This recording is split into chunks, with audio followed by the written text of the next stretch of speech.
All right, what's up, chat? I tell you what, if I knew that all it took was me saying I was going to beat something to get you guys excited about the stream, I'd have been doing it for a year now. What's up, Thomas? How we doing, Nick? Gary Z, good to have you guys. Thank you so much for being here and being early. I mean, we're going to be talking Brute today. That's going to be the main topic. I'm going to just talk for a couple minutes, go over. We had pre-release weekend. I had a great time. Anybody that saw any type of interaction on social media knows that I had a good time. Uh, I enjoyed it going to Hartford because I think the sealed format is exceptionally good for what sealed could possibly be. So I think they did a very, very, very good job on it. And so I'm gonna go play some more of it, kind of situation. Other than that, we have next Wednesday will be the first broadcast. For those of you who don't know, I was asked to participate in the ArcLight League. If you haven't heard of that yet, it's basically kind of like what the Goliath Gauntlet was. It's like an invitational. 10 people were invited, and we're gonna basically play each other. And yeah, there's a bunch of amazing players.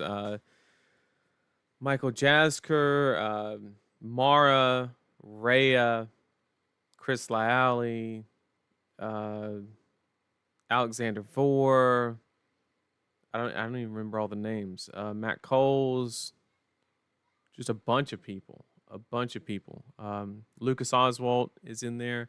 Some really, really solid players. And we all get to like play each other, have a good time, and yeah, it'll be a good series for sure. And the first one of those will air next Wednesday. I believe it's 6 Eastern. So it should be over about the time that the stream starts. We'll see how long those last or whatever the case may be. But yeah, looking forward to participating in that and also watching it. I think it'll be a very good time. And they're posting deck lists too. So if you want to see what everybody's playing, just like the Goliath Gauntlet, and some spicy stuff comes from these type of events. For those of you who don't know, I created Earth Briar for the Goliath Gauntlet. That's how it was created. I was asked to be on the second Goliath Gauntlet tournament, and I had to submit a deck list, and I made it in the line at Disney World and sent it to Uber, and he said, "What is this?" And I said, "Trust me." I said, "Trust me." But yeah, so super excited, super excited. Where can we watch them? I think it'll be. There should be their own channel, but I will confirm that. I will either put it in our Discord or on Twitter where to catch that. I'll retweet it. I'm sure they'll put it out and everything. So if you look out for it there. I don't know exactly what YouTube. I don't know if they created one or they're gonna show it on Flakes because Flakes involved for commentary. So is Sam. Just a lot of people. I don't know whose channel it's going on or if they're making their own. I have no clue. That's their decision ultimately. Good thing about this is you're not playing versus. Yeah, absolutely. It'll be really good. Oh yeah, they did make their own. Look at that. Kyle's on top of it. Yeah, so they made their own YouTube and everything. It should air there Wednesday, 6 Eastern. It should be. Is the last day, unless something changes. And the first set will be so it's round robin basically. Everybody will eventually play everybody. And so that means there should be 5 matches each week. If 5 times 2 is 10, math checks out. So 5 matches in a row is the way it was explained to me. We'll see. Some of that stuff is kind of up in the air, but looking forward to that. And yeah, so check that out if you get the chance. So I went to pre-release. I will say, I already said that I had a really good time, but more importantly, I learned more in my first 2 games of sealed heavy hitters than I have from any flesh and blood game in a long time. I wouldn't say learned more than any game, but it's been a long time since I've played a game and been like, man, I learned a lot from that game. Um, and it's because there's a lot of skill expression in that format, believe it or not. Of course, your pool matters. Of course, what you open and sealed is very, very impactful. However, there was tendencies that I realized, like anytime I used my equipment offensively, I had a higher tendency of winning. Um, a lot of things in like understanding when you can wager stuff and your opponent not be able to either stop it, or if they do stop it, they can't utilize it, right? And things like that. So a lot was learned. A lot was learned. And so if you are going to Hartford or any sealed event for that matter, get a few reps in.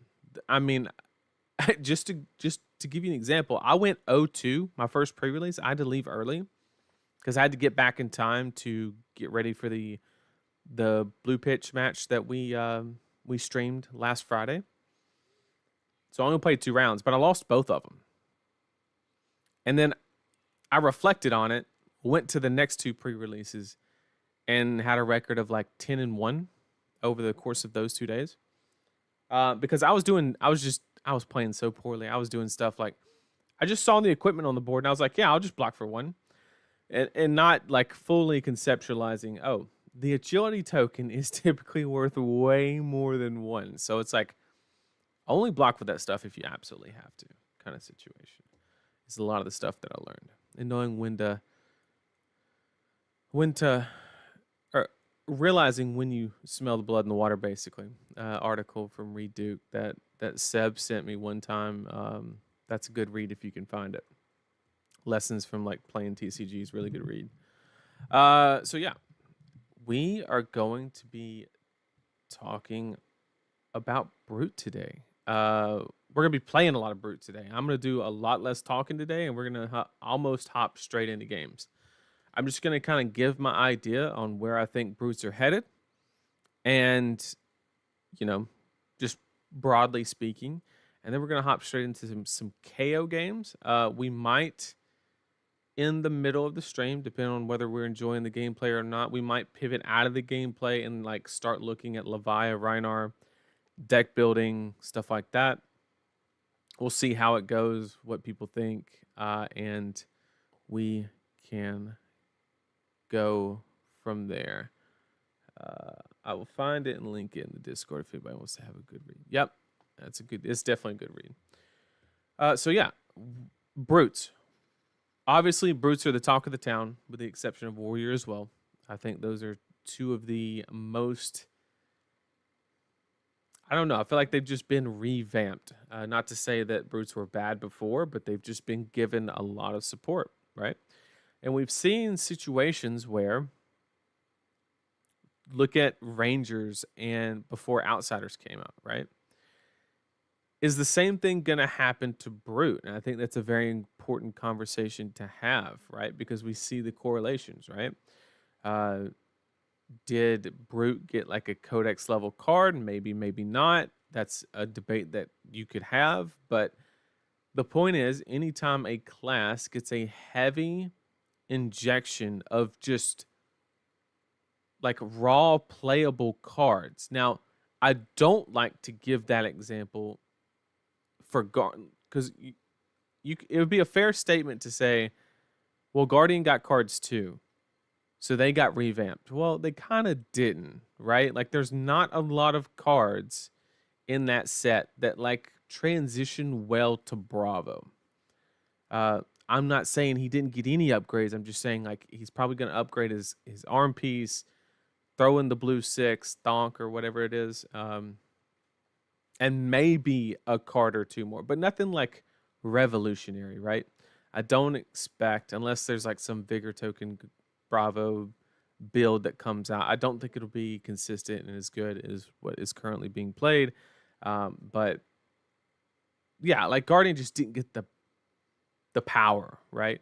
Whereas we see Warrior and Brute getting something that is at least in the conversation slash ballpark of what Ranger got in Outsiders. Is it enough to create the top tier deck? That's to be decided. But we know they got a lot of good upgrades. And they got just an answer to a lot of problems in the form of agility tokens and what you can utilize with those. And a new hero. We don't hate that either.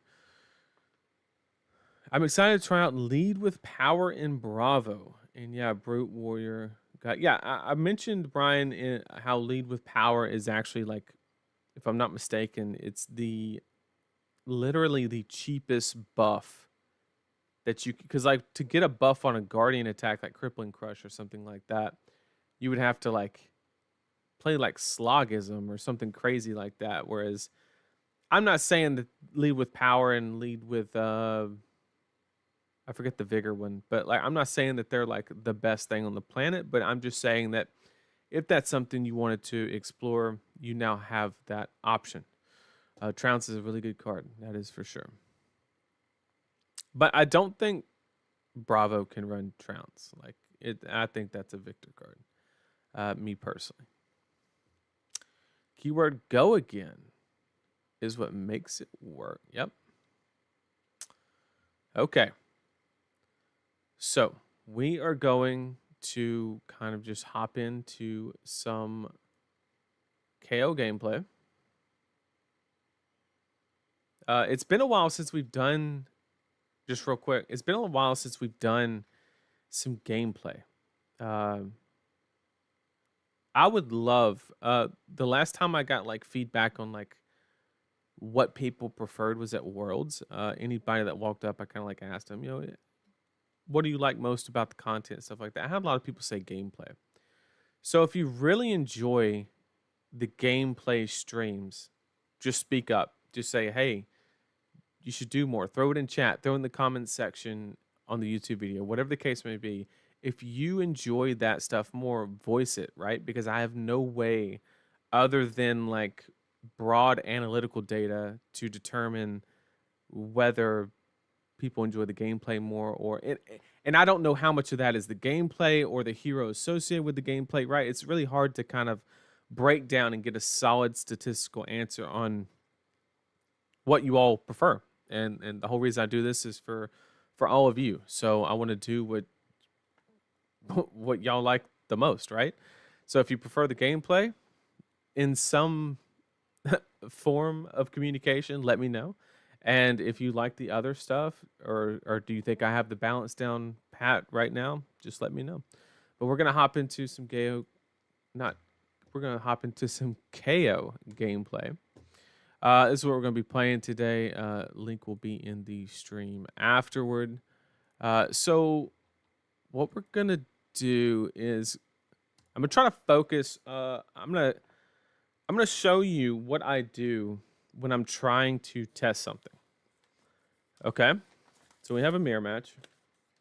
So what I'm gonna do is kind of like invite you into my brain, right? And show you like what I do when I'm testing something. Okay.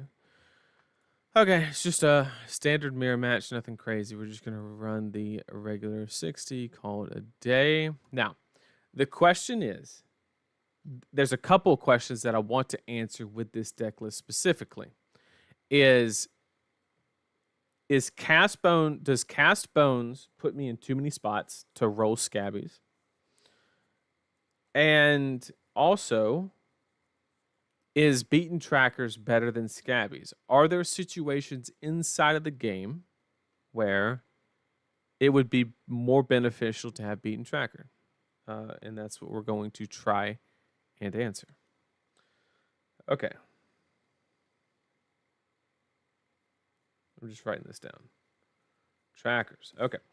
So let's go ahead and ditch this off the rip. There's no reason not to.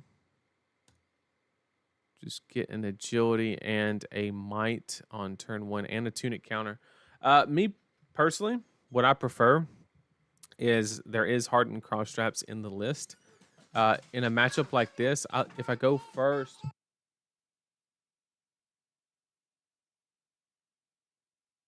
So I like to go tunic first if I go first, or hardened cross straps if I go second. I'm sorry, give me 1 second.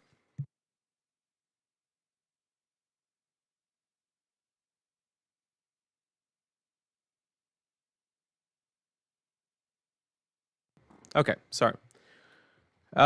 So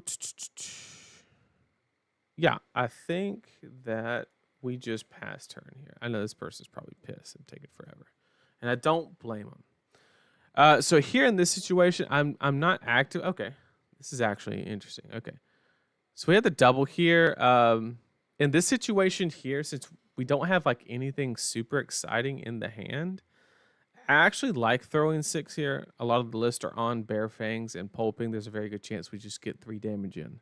So I'm just going to yeet um, the Clash of Might because I don't want to gamble on the clashes. I'd rather have. I mean, it's going in Arsenal anyway, so it doesn't really matter. But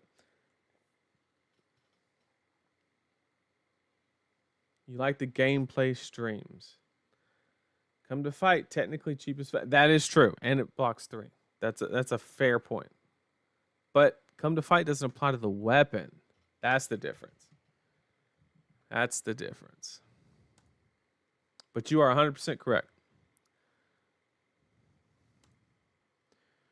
Okay, we got a solid hand. We got an agility token set up. We don't have tunic counter online. So that would tell me that it's a better incentive to keep the whole hand, right? We actually leaked 4 damage there, like I thought we would. We caught him on 2 block and either a high value card or whatever. So that's one of those situations where I think it was a mistake for him to dump both the agile and the mighty. I think that was exposing himself a little too much, but to each his own. The fact that this was discarded is huge for us. It protects our arsenal. This is a hand that does not block very well at all. So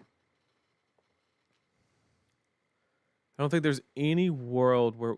So the reason that this hand is so important to keep is we have the agility token and we want to throw the Bare Fangs, and then we want to keep the swing big to decrease the odds of discarding the wild rod.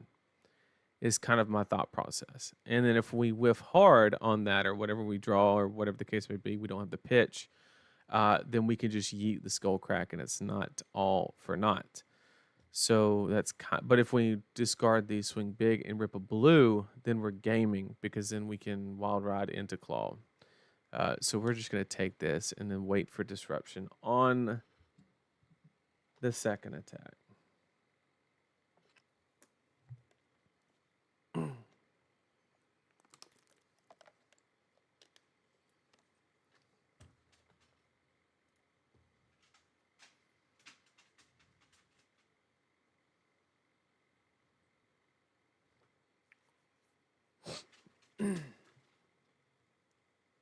That is true. Yeah, you just shift the lead with power. Technically, is a 1 cost plus card for 4.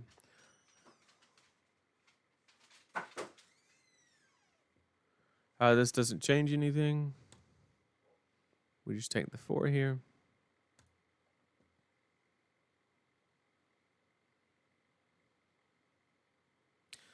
Now, there might be some people saying, why not just throw swing big and take the variance out of it? And that's an extremely valid point. But really, with this hand, because it didn't really block and there was nothing to block, I think it's actually higher. Because it's huge if we rip a blue and don't discard the blue. It's astronomical. So we're going to go ahead and lead with Bare Fangs because we have the agility token. Go ahead and get the resources. And we got a yellow. Okay, so we have some options here. It's not a blue, which is unfortunate. But that clears up our decision making very quickly. We just yeet the skull crack and arsenal wall rod, and we're okay with that turn cycle. We got his armor, a card. He does have 2 might, which is unfortunate, but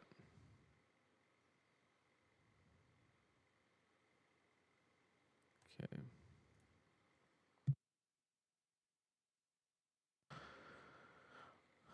Okay, we got the ye old CNC, and we have gas in our hand. Absolute gas. So we are going to. We have a couple options here. I think because we have tunic counter, I think the play that I'm most fond of is this is for 8. Okay, that changes things. I thought it was for 6. Okay, I was going to say that we could take the agile wind up, get the agility token to increase the odds of discarding the beast within. However, that's not going to fly in this situation. So, not getting flesh bag value here. However, what we can do, I know you're thinking I'm crazy for blocking with beast within, but the way that I look at this transaction is I'm getting the buff from Apex, which is +1. I'm not losing a life if I do discard it, which is the whole point. So that's a value of 2 that I'm getting guaranteed no matter what, just for you know, the safer option, if you will.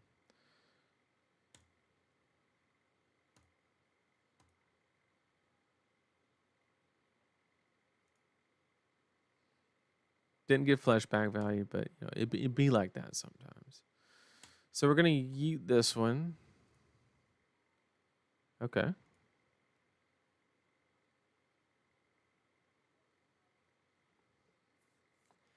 And this hand kind of plays itself now because we're just going to pitch the blue, claw, and then bear fangs is the play. Really high damage ceiling. I mean, we blocked a card, so this is technically a 4-card hand, and we'll present.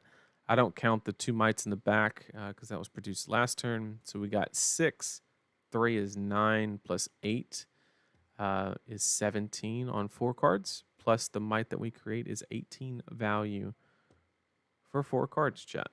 We take that. That was a questionable flesh bag. I literally used it as. Oh, you're talking about his? Yeah. Mine, 100%.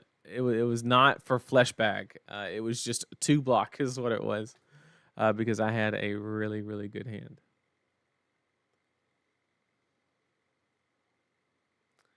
I thought we were ball breaker believers. I do like ball breaker. However, I like to continue because, like, let's look at this turn as an example, right?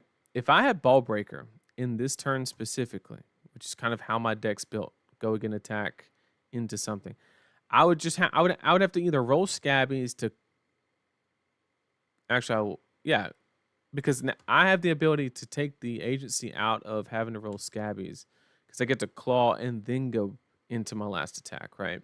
Whereas if this is ball breaker, this whole line right here, which is kind of what the deck is based on, just gets invalidated, unfortunately.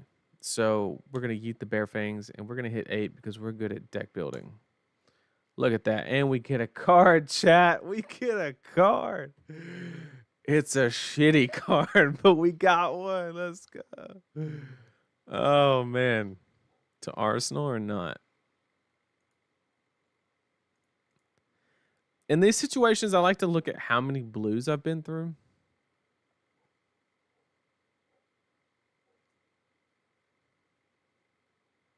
And I'm staring at 3 of them. What do we do here? Do we Arsenal? Do we I don't actually know the answer because I mean it is. Yeah, I think mathematically you have to Arsenal it because it is a 5 damage card, which means it carries a value of 2, even if we just send it. I don't like it. We did draw blue. Okay. Thank God you discarded. Actually, no. Play that, please. Play that so we get it out of here. Okay. We just gotta survive this bellow. Go again is the best keyword in Fab. I agree. Discard a blue card, please. Yes. Hopefully he can't pay for his stuff, and he's got to pitch double red to swing ball breaker. That's the dream. Well, my hand literally does not block, so easy decision. Next.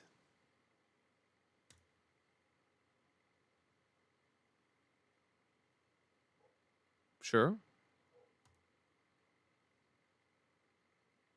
It's gonna hurt, but once again, my agency has been taken away from me, to say the least. Okay. Now we run 5 misses. Okay.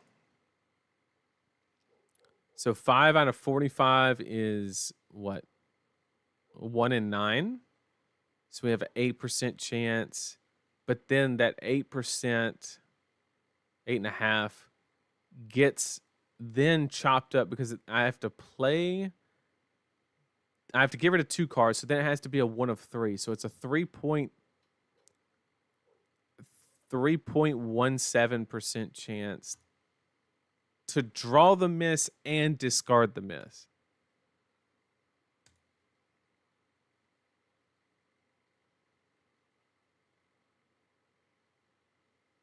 Look at that. Look at that, chat. Look at that. Look at that.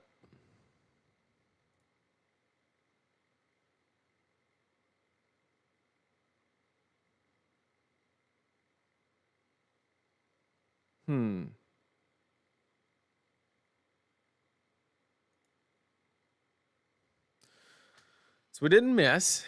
So now we have a choice to make. We have a couple options here.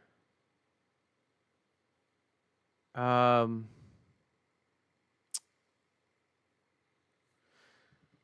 have a couple options here. We can obviously send the pulping tunic into claw. Okay, that's a value of 8 off of 2 cards and a tunic counter. And that we've already got the might token secured. Or we can claw into riled up, which will come in for 6. Oh, that's the play. It ain't even close, chat. And we get to bank the tunic counter? Sign me up, chat. I do enjoy gameplay the most. I usually skip the deck info at the beginning of the stream. Yep. Explaining the deck mid-game might be the play. That, what's up, Vishra? Nathan's Meat Live. Oh, no. Oh, no. We're out here Arsenal and Blues. And getting rewarded. Oh, we're getting rewarded. It's all about the math, chat. Coming in for 6 because we have discarded a 6 or more. Look at that. We got 3 value out of this blue. In case you're wondering why I said 3, is because this is 1 card. This is 1 card pitched. 6 divided by 2 equals 3.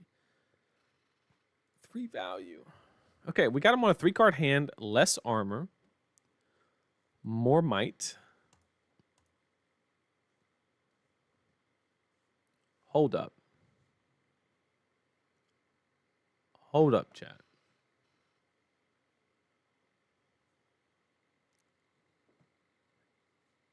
I'm going to need a minute.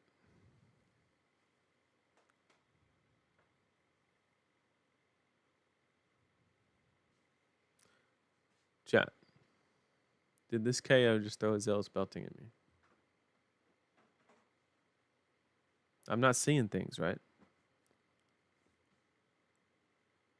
Oh, this is bad for him. So I'm going to block here and here and here, get my might. And then we have the he's gonna tunic into ball breaker. He could throw like a CNC or something here. Like there's no 2-cost attack that I give a shit about, other than this, because I could like guarantee the quicken if I would have thrown in Scabbies on the block as well. But it's not the end of the world. We'll just go ahead and in the Scabbies, and our play is very simple. We still have 5 hits, or 5 misses in the deck, at a what? Now it's closer to a 9% chance. So a 9% chance to draw and discard. We take those odds, or sorry, 11% if it's 1 in 9. My math was off earlier. Okay, about 11.5% chance to draw and discard a miss.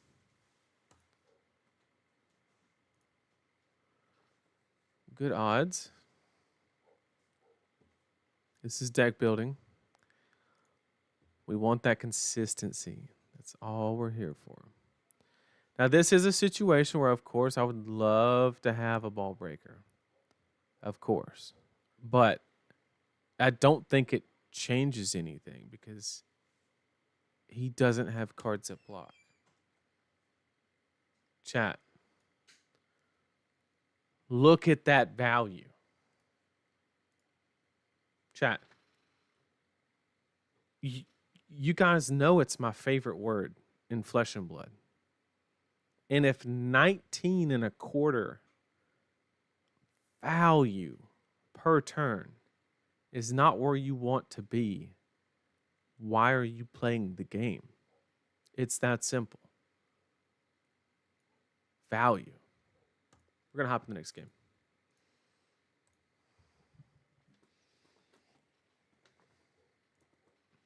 We're just off the charts. It's that simple.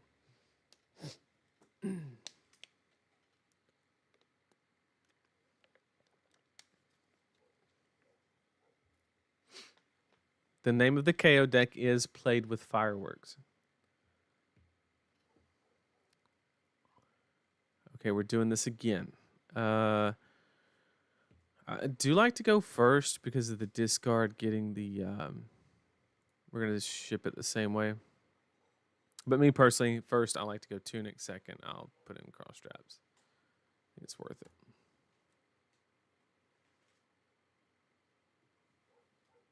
Oh no, it did the whole disconnect thing. Has this been happening to anybody else where it says like has disconnected and the game never starts? I always have to leave the lobby, unfortunately, and then start a new one anytime it does that. And I don't think it's somebody actually leaving because that's usually like spins and shows them leaving or whatever. I can barely count to 3, and you want me to get to nearly 20? It's hard. It's hard, but you know.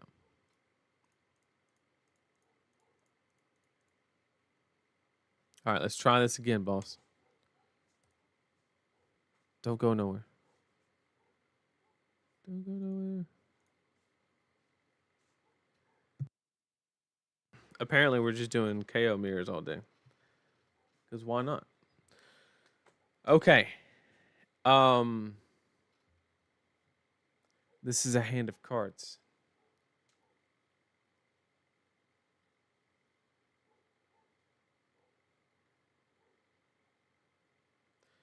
And I know what you're thinking, chat. You're like, you arsenal the Blood Rush Bellows, so you like guarantee. I don't think you do, though. I think you swing because we're worried about not getting a blue. This does let him filter. That is super unfortunate. However, we arsenal the Wild Ride to increase. We have pitch as backup if it comes to that. And then we have the gas card that we want to protect from the random discard. That is the idea. It's not that we're saying one card is better than the other. We just don't want to discard the Wild Ride on the Bellow. So we're going to arsenal the Wild Ride to quote unquote protect it. Is what we're going to do. Just like the bare naked ladies, you're all about the.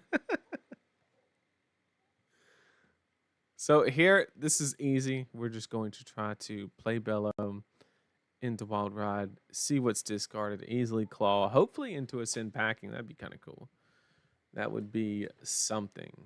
We have a card or two that we can entertain blocking with, but it's really going to just depend on what he throws, and that is not it. Although that was a good roll. What a turn. What a turn. 16 on 4. Sorry, 19 on 4. Because he rolled Scabbies and hit. What is this dude doing? I just saw this. I can't lose to this. Right?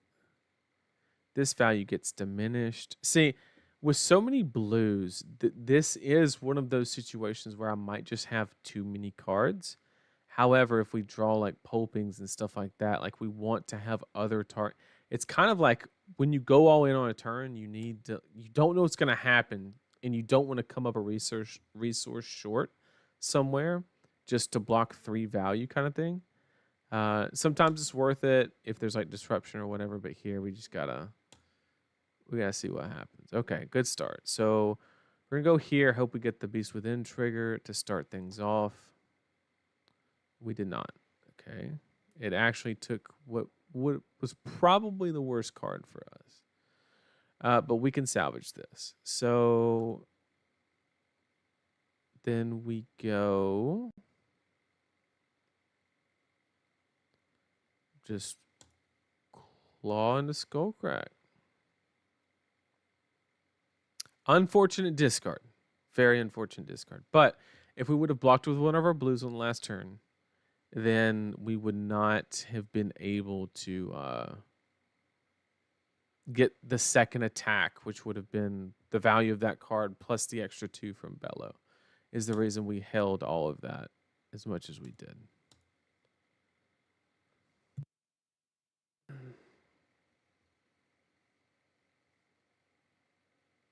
Humble is actually really good against KO.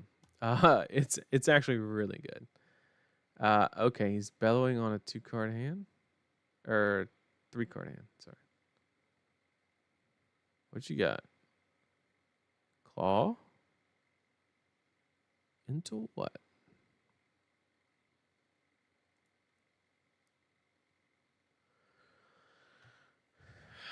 Chat. Normally, I would like a fleshbag here. I think fleshbag has a lot of potential in this situation. However, because he has cross straps, there's no conceivable combination of cards where he can't launch another attack, right? Let's say I take his only blue. I mean, we do get equipment from that though. Like it's trading it's forcing the equipment is basically what it's doing. Let's do it.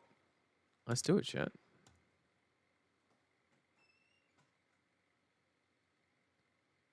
This play is way better if he has Tunic. Or we just like leave him with the best card. That's cool too. Berserk. He's on that. Okay. Well, he's just drawing better cards.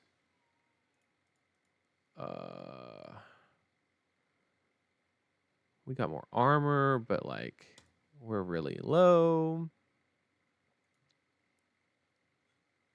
Give me a blue and don't discard blue. Hey. Hey, chat. Hey.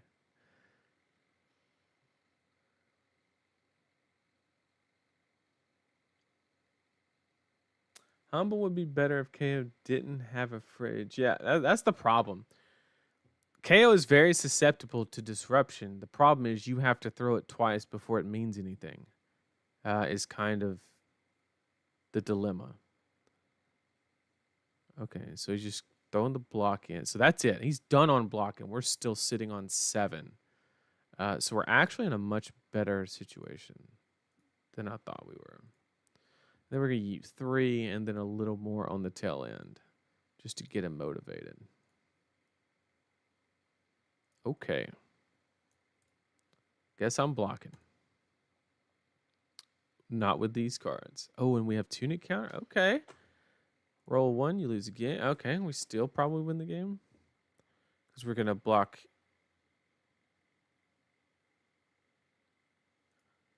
What is happening?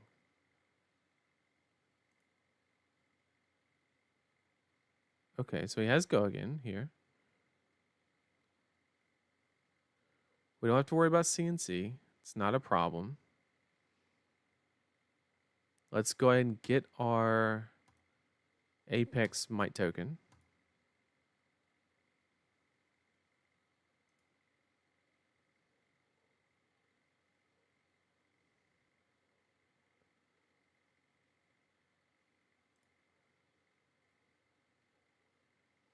Now, I know what you're thinking, chat.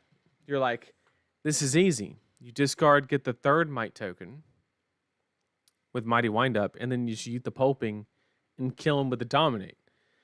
But the problem is he's running humble and berserk. And there's nothing scarier than a man that's got nothing to lose. So he could be running no fear because this man clearly has none. I don't know. So I would much prefer just keeping the blue, send pulping, tunic claw afterwards. Is kind of what we're gonna try to do. He said GG.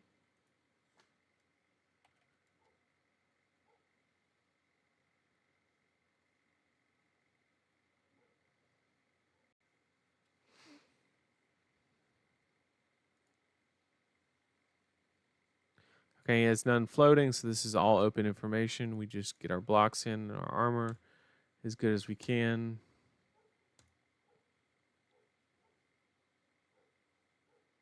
I actually could have blocked there and gotten another might token. That might have been worth it. But in this situation, we could draw and discard something that's not the pulping, and we bank it for the next turn if this one misses, which is kind of hot. Ooh, that was close, chat. That was close. Oh, man. Okay. All right, chat. I don't have as strong of a motivational speech on value, but 16 and a third isn't bad. It's not bad. All right. We're gaming today. So I got to update the win-loss tracker. I haven't done this in quite some time. We haven't done gameplay in a minute. I've been chatting about too much stuff. All right, we 2-0 in the mirror. We're gaming.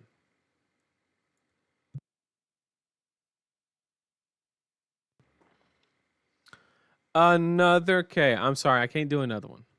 I can't do another one.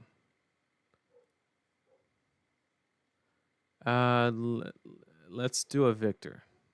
This one's actually kind of tough, I think. Okay, let's go.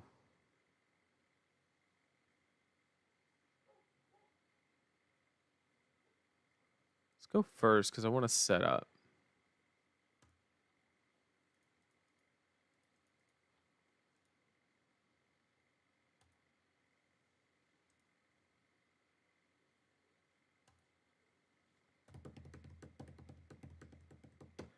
$15-minute games. Gotta love it. 2 Kaomirs in 30 minutes.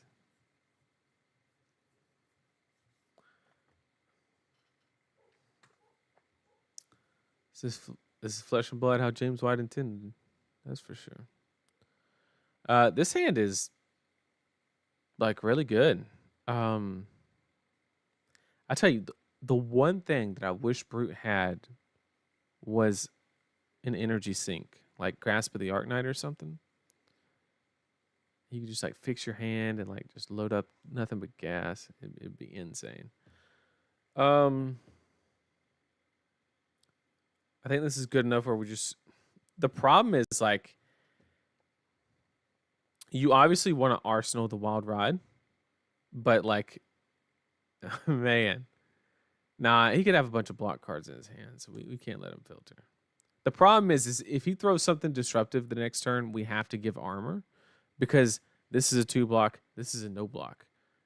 So like, in our only blue, and we drew another no block. So like, if he has Spinal Crush here, we're just crying. Simple as that. But he is blocking with Test of Strength, which is, oh.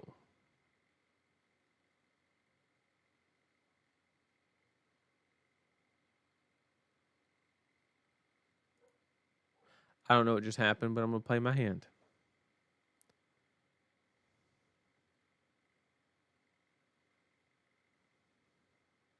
Oh, he literally had a bunch of block cards.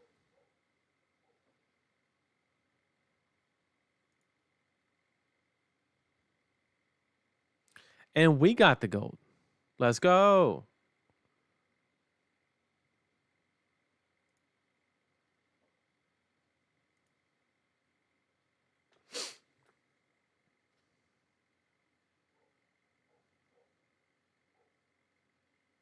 Look at that. I hope he's not trying to fatigue us because we just did our discard and it was a reincarnate, bro. Value. Value. In this situation,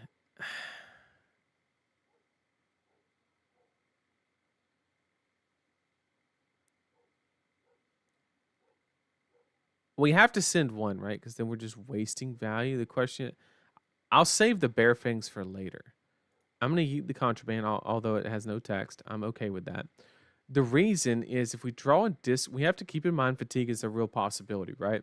If we play bear fangs after we get the might token, then we're not really getting value from that discard the way that we would normally want. So yeah, that's kind of my idea there.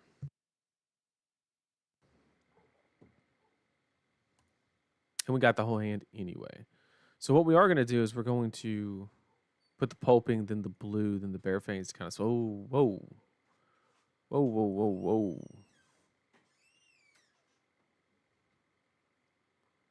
I think we just play it.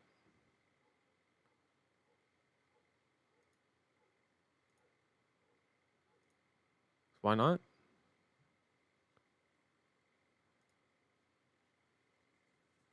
Get a blue. That's a blue.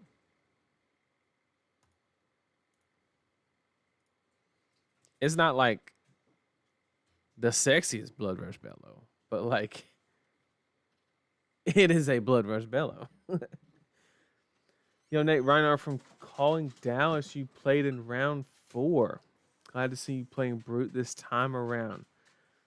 Calling Dallas, round 4. I remember that game. Yeah, I was on Dromai, and I what was it, like triple Chromai or something? I think my contraband, you had to like let it hit because you like had a no block or something, and I was able to like cycle the Chromais. Yeah, that was an intense game. But good to see you again, boss. Thanks for stopping by.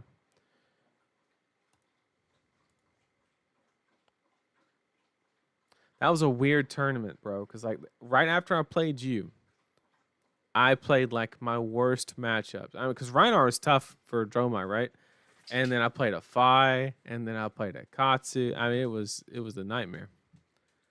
I was bobbing and weaving.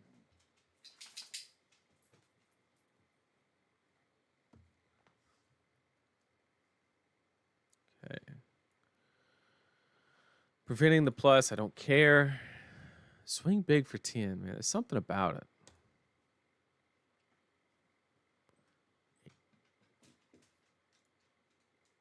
Okay. Oh, we want that bellow quick.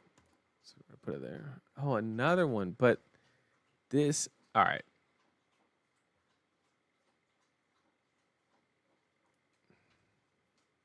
Chat, do we do it?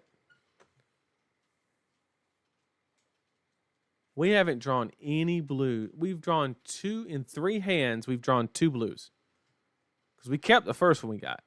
So there has to be blues on the top of this deck, chat. There has to be. Which means there's no other answer. And we have them on the ropes, right? So what we're going to do, chat, I don't recommend this at home. I don't recommend this at home in any way, but I think we have to flesh bag, which is not getting flesh bag value. Apex Scab for 6. Then we're going to Tunic Bellow, and we're going to hit the Skull Crack. I just know.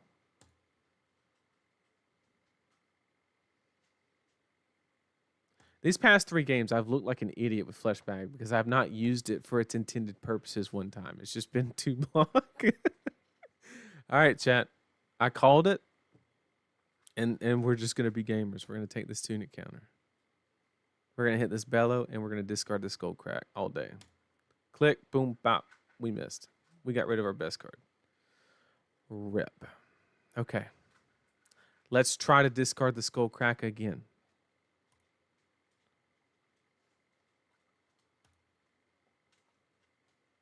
Okay. It just took 2 tries, chat. I told you we were going to do it. I just didn't say it would be on the first try. It's all about semantics, chat. Okay. Blocking with a pulverize. I find comfort in that. Unfortunately, we're just out of reach on most things, right? So all we can do is kind of just yeet the swing big. Unfortunately, I would love to claw right now. Nothing would make me happier, but we're 1 resource short. Unfortunate. We did not see a blue that whole hand. We have not seen a blue. We've seen 2 blues in what? Almost 15 cards now because we bellowed twice. 15 cards? That's 2 golden suns out of the... No, that's just the first one. I thought it was the second one. Triple Chromai Remembrance to get the 3 Chromai back. Yeah, 16. I was at 30. Yeah. Tunic Bellow. You'll get it. Yeah. We got it. Just took a little longer. Someone told me, said if you enjoy Briar, you should maybe try KO. I've been loving KO, if I'm being 100% honest. I've been enjoying it.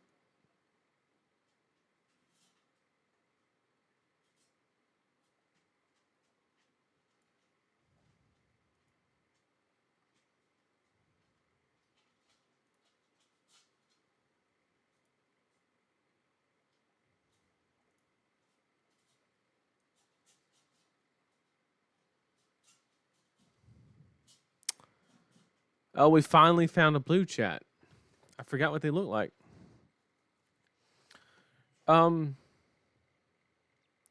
This is one of those situations where he doesn't know who he is messing with. So we're going to take this forward, win the clash, and ruin his hammer for the rest of the game.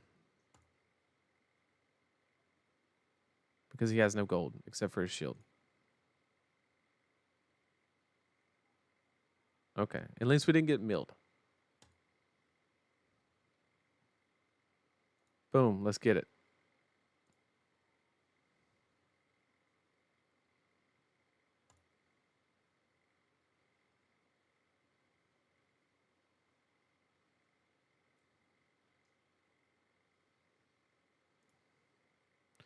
The most important thing is we're keeping like just straight gas in the deck. We're pitching like pulpings and wild rides and stuff like that, which is why I actually like the yellow ones. It keeps the second cycle kind of, it still gets you something in there, basically. We're definitely doing this. I just don't know what we're doing after that. I guess sending the wind up. I don't hate it. Let's do that.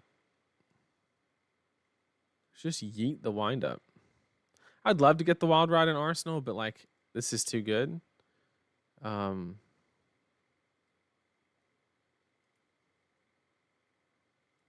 That's fine. Because he's holding cards and I don't know what for. So we're gonna try to make him pay for those cards if he wants. Crown of Providence is poop. Oh.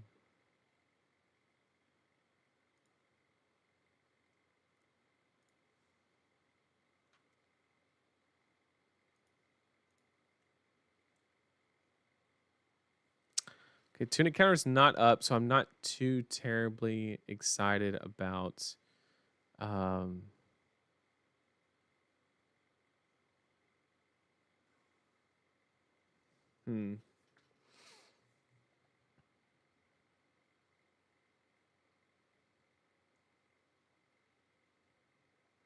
mean, we got to keep him off an arsenal, right? And he's almost out of armor. We can go wild ride and the claw and maybe CNC. I don't see any reason to let off the gas. We got his hammer, bro. Give me that shield. Give me that shield. Victor's so good, he destroys his own armor. Okay, he wins that one. Oh, all right. He won that one.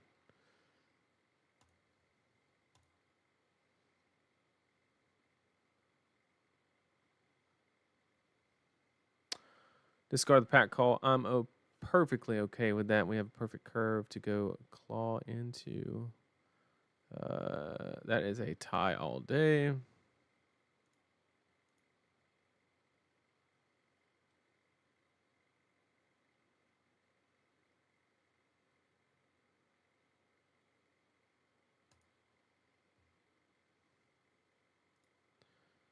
Just yeet it. Not the best spot for it, but like, I hate when the bar's in the middle against when I'm playing as KO because I need to like see my stuff, but I don't want to cover up his stuff either.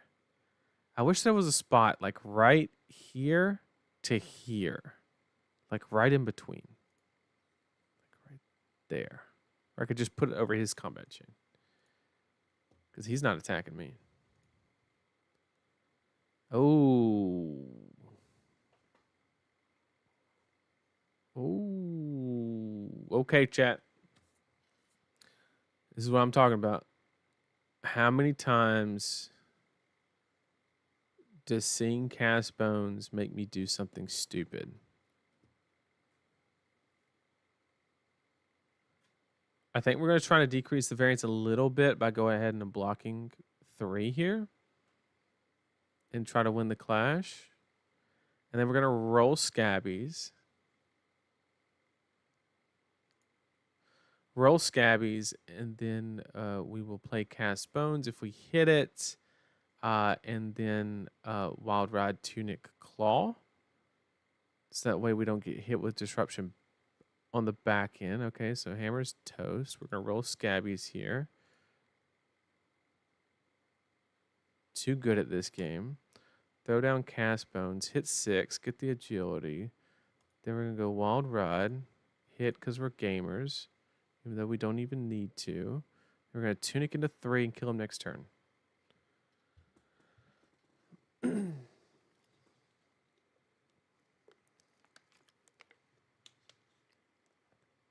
Okay. I respect a man that knows when he's beat.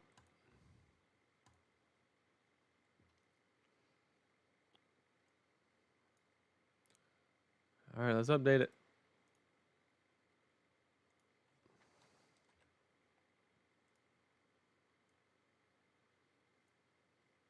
Nice 0 for 7. You get 6 mites and a go again. Nice 0 for 7. So that was one moment where like cast bones made me do something I didn't necessarily want to do, but it happened to pay off. So I'm just gonna mark it down. There hasn't been one point in all 3 games where I'd rather have beaten trackers. There's never been a moment where I'm like, I really wish I had that.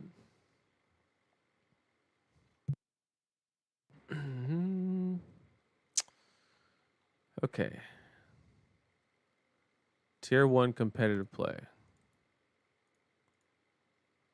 Sorry. I tried to give you tier 1 competitive play. But no. I'm interested. Let's try Aelia. That's probably a bad matchup, right? I'm intrigued. I want to go second.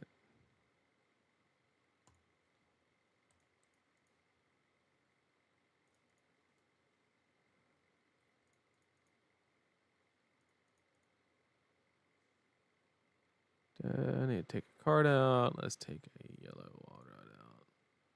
Get some more blocking cards, if you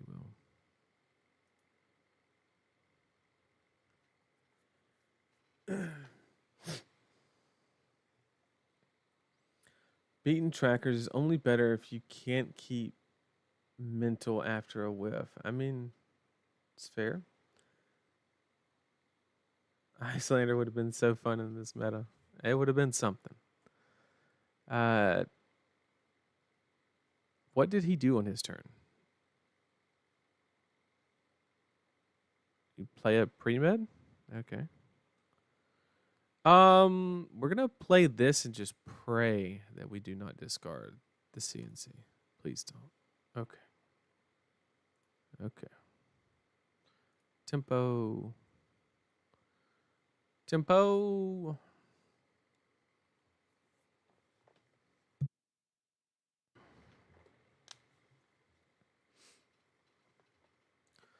Some good arrows. Oh my god, these hands, bro. Oh, it doesn't block. Please don't have a pump, bro. Please. One time. Just pitch a card, send the red ledger, and be happy with an arsenal. Please. Don't do it to me.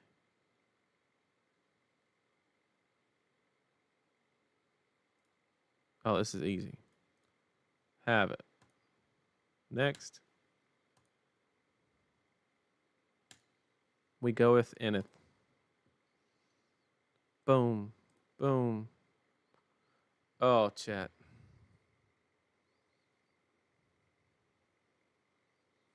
Do we do it? What actually? Yeah, because we have to do it because it makes us miss the wild rod if we don't. Oh god.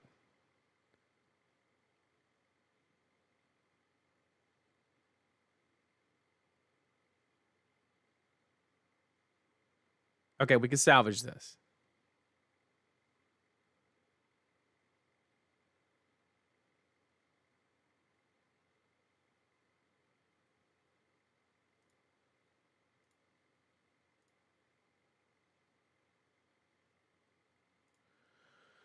Okay, we don't need to go again because there's nothing else that we can technically do with it. And I would really love to get this card in Arsenal. So I'm actually going to yeet the Wild Rod and hope that we discard whatever we draw. Not to give it go again, but because I would really like to Arsenal that card. Rip. We still get 10 in.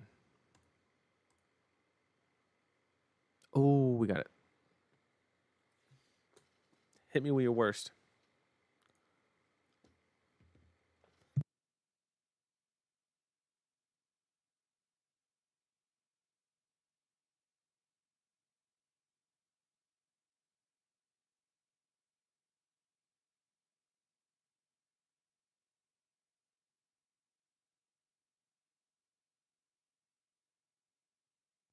Okay, we have a whole bunch of pumps. The better question is what is happening?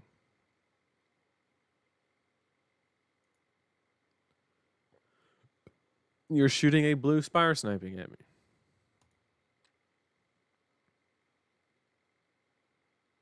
Okay.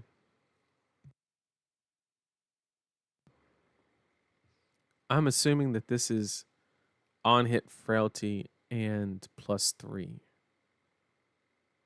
He didn't play 2 of these, did he? Because if he did, that would suck.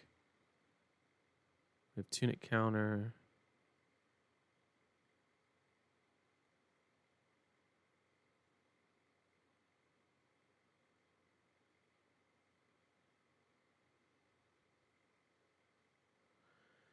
It'd be -2 from these two, which is, I mean, we're so far ahead. We're never going to get a chance to push again, so.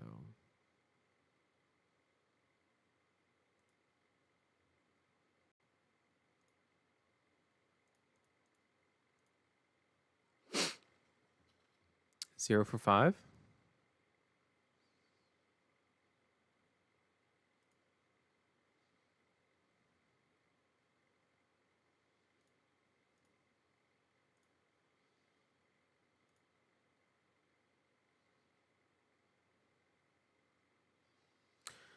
This is actually kind of okay because instead of, I mean, obviously I'd like the blue and claw, and then, but we have 2 frailties, so I'm actually, no, we have seek and destroy, so we just have to yeet the swing big, but we don't want to give him go again. It's 6 either way. The question is, do we want to trade the tunic counter to take away his ability to get go again? But if he's blocking with 2 cards, I don't think it matters. So we're going to preserve our tunic counter. If he has Codex, this could hurt us, but we'll see. Opponent is at 16 suddenly.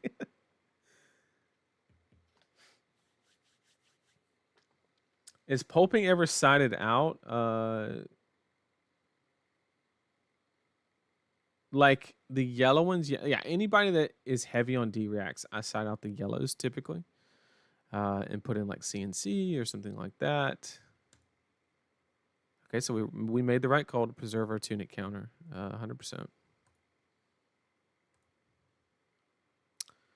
We have another great hand. Don't care about this card.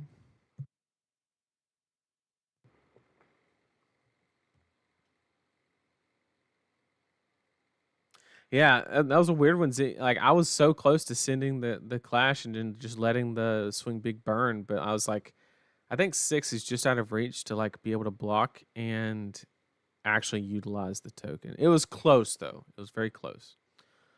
I don't think I've ever been 32-3 against an Aelia player. I'm being 100% honest with you. Codex of Frailty on top. That's important. He's going to draw that from the Death Dealer when he loads, which means he's very likely to Snapdragon whatever comes next and then grab the most lethal thing, which could be a red in the ledger, depending on his pitch. So what we're going to have to do is, so basically I've already mapped the turnout. He's going to draw the codex. What we're going to do is we're going to go get a pulping because he's at fucking 3. And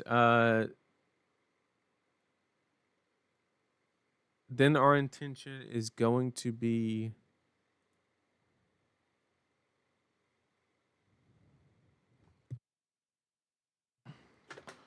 okay, this is odd.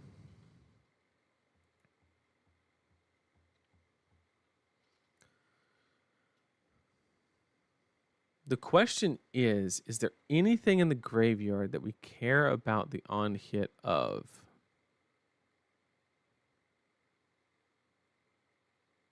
That's the question. Because my plan is just to yeet CNC at him. So I think it actually makes the most sense to just do this. We'll get us another might token and make the CNC a real awkward 8. Actually, we can't do this because if he codexes, we have to discard. And therefore, we can't play quote unquote CNC. Which means this block is just out of reach, which means we have to just take it. We are 29. Giving this guy too much credit. I mean, it's what I would do. I don't know. Yep, there's the codex. He's got a discard. So do we. He's probably going to go get red in the ledger if I had to guess. He got fatigue shot.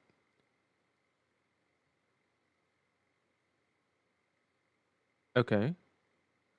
Which will come in for 5, which is easy. We can block that. We're going to grab the pulping to try to kill him the following turn. We're going to discard the agile or the wild ride.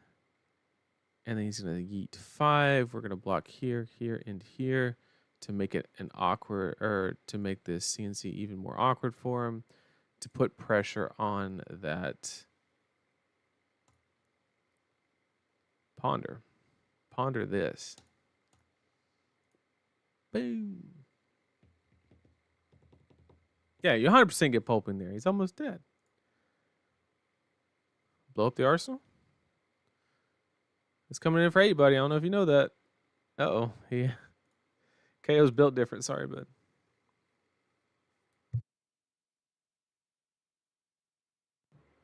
Oh, sorry, Shane.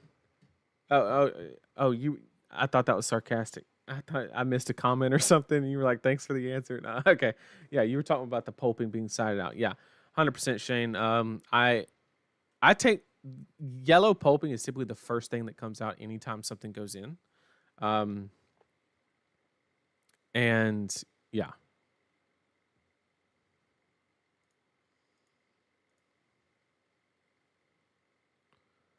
Okay, there's basically like no 2-card hand I'm scared of from Aelia. We should be able to pulp and kill here, so we'll just keep life total high.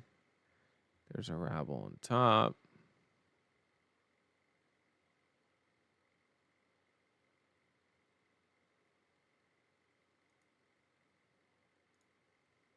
Should win this. We do. Makes the pulping even bigger.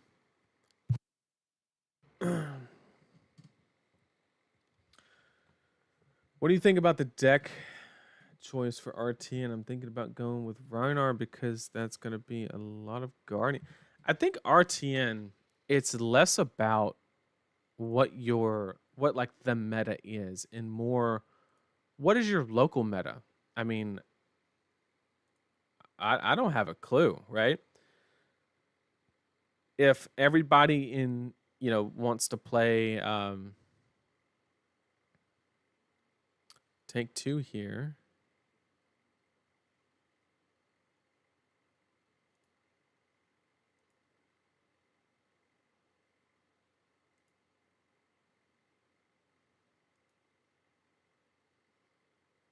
I'm gonna pitch the Sin packing to maybe have the Agile wind up in case he does have a D-React in Arsenal. I think that's pretty smart.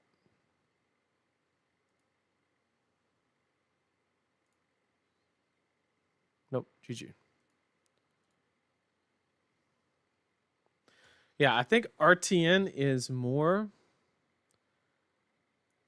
like I've always played Briar at most of mine, if I'm being honest. I think last RTN season. Yeah, last RTN season I played Briar because she was legal. However,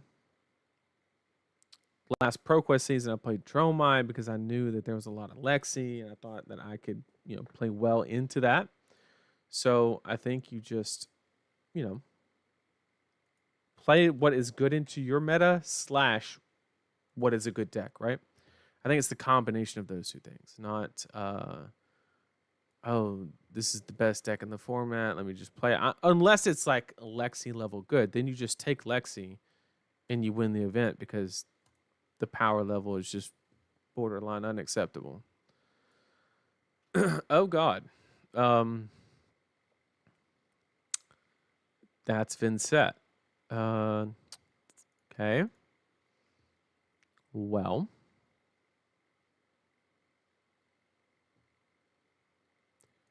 Would you like to play a game?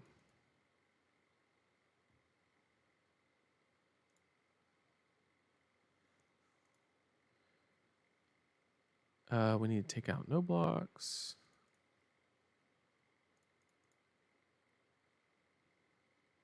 We'll keep some because we are going to be like putting on pressure every now and again. Actually, we want the yellow ones over the red for Arcane. Crazy as that sounds.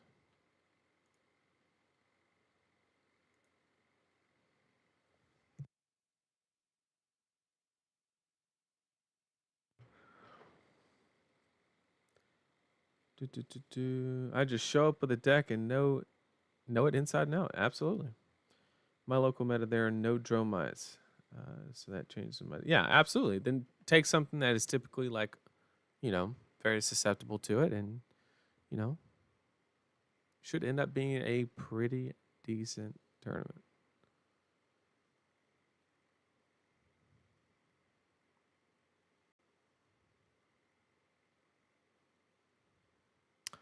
I am going to go ahead and ditch this because we're probably just swing big anyway.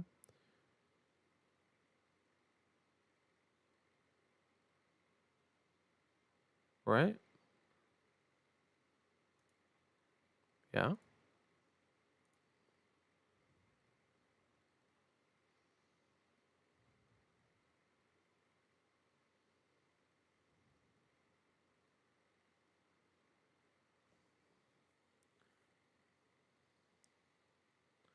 Is the deck list available? It'll be in the Discord probably tomorrow.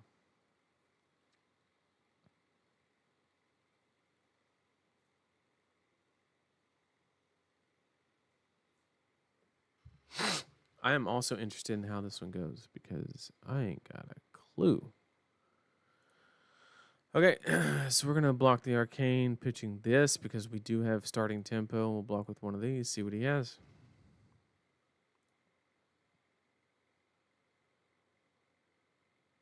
Sure. Okay, we have Rabble. Is this a May ability? Yeah, look at the top card. You may banish it. So it really comes down to seeing that Revel go that way is, I like that. I like that a lot. So we're going to go ahead and block. And there's no real reason to give armor here. There's no, like, if he wants to banish something, that's fine. He's going to be behind anyway.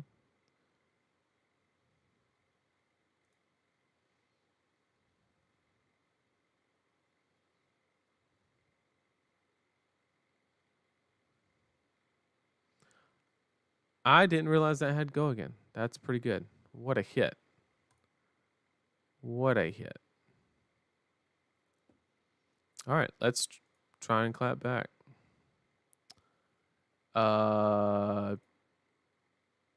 Okay.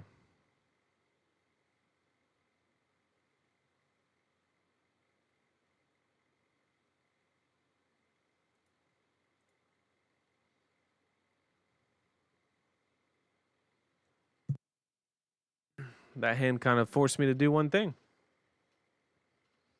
But he had a really strong start. Holy cow. Hit the bounding off the top. Yowza.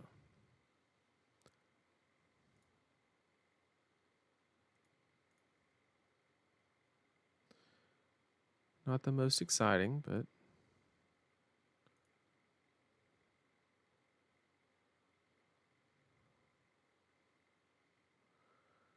you have no rune chance, buddy. So if you want to get that out, you're going to need to make it happen.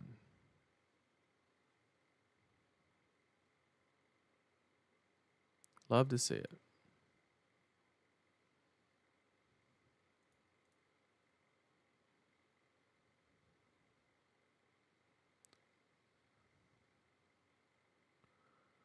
Okay, I'm actually really glad that this happened because this hand sucks.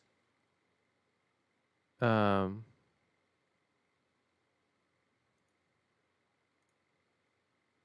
we're just going to set up for next turn. We're going to yeet the Assault and Battery, discard this, get the double token, send 6. Could have rolled Scabbies there and go for like, double Skullcrack or something like that. But I think this is just better. It blocks the... you have to deny the rune chant generation, period. You just have to. So I'm not going to let them easily cast anything out of this banner zone if I can help it.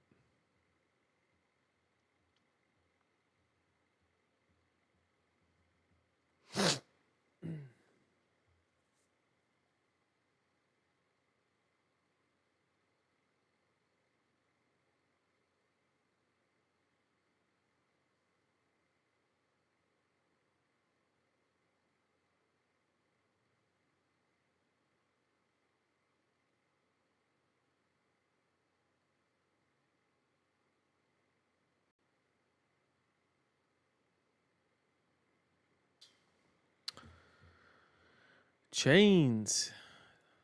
One chain? Okay. Oh, man. What do we do with this, bro? We have the agility, cast bones.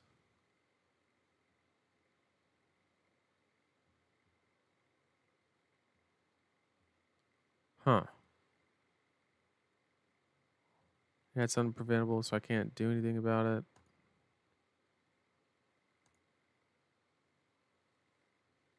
Which means we lose the top card of our deck. This does not have go again. He's taking 1.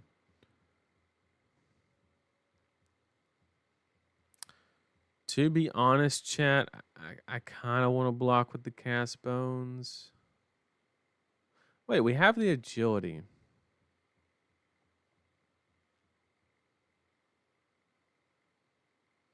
Screw it, chat. Let's live a little. Let's just throw the bear fangs and see what happens. Worst case scenario, we get an extra card and we lose 2 damage.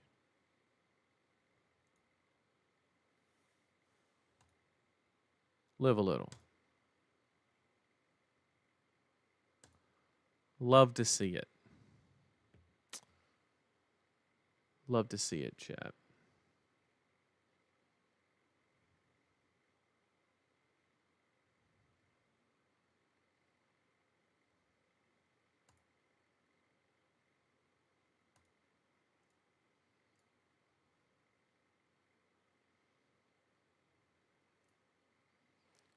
And we've played double. This has got to hit 6.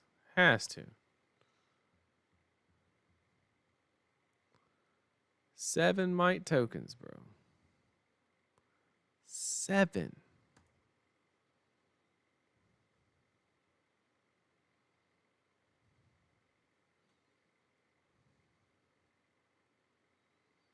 Sick play.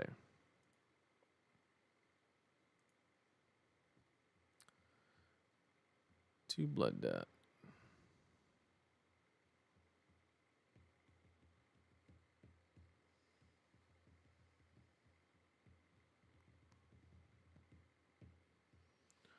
What's the biggest bear fangs you ever seen?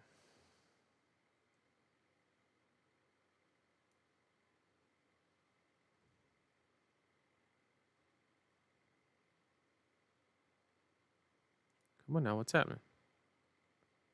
What are we doing here?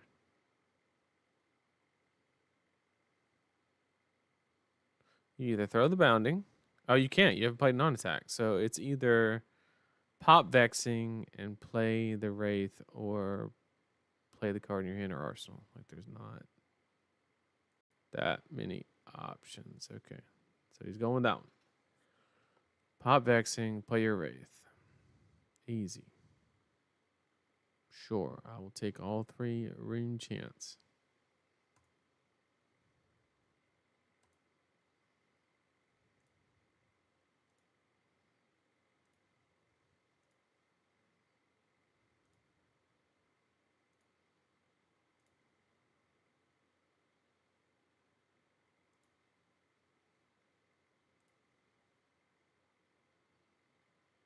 What the fuck? Banish top card in your deck. If it's red, create a rune chant. Boy, it was red, but you keep deleting your best card, bro. Congratulations.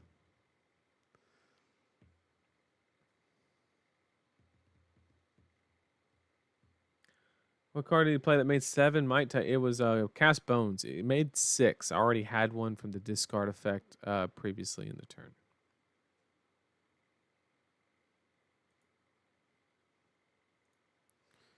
This kind of sucks, but I gotta give scaling here. Stops the rune chant.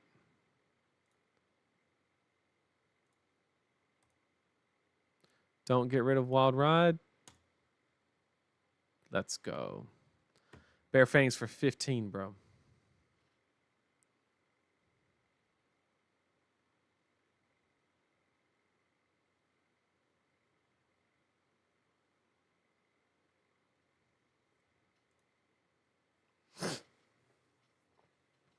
Oh, so the 6 misses are no. So Z, there are 5 misses. 2 Cast Bones, 3 Bellows. There are 5 misses in the deck.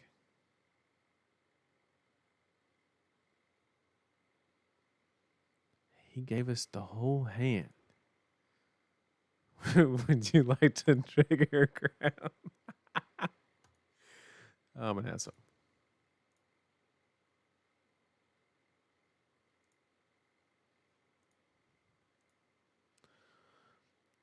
And unfortunately, this is just a point of no return for Vincent because she's just going to tick herself down. She's just going to help me kill her is the problem here.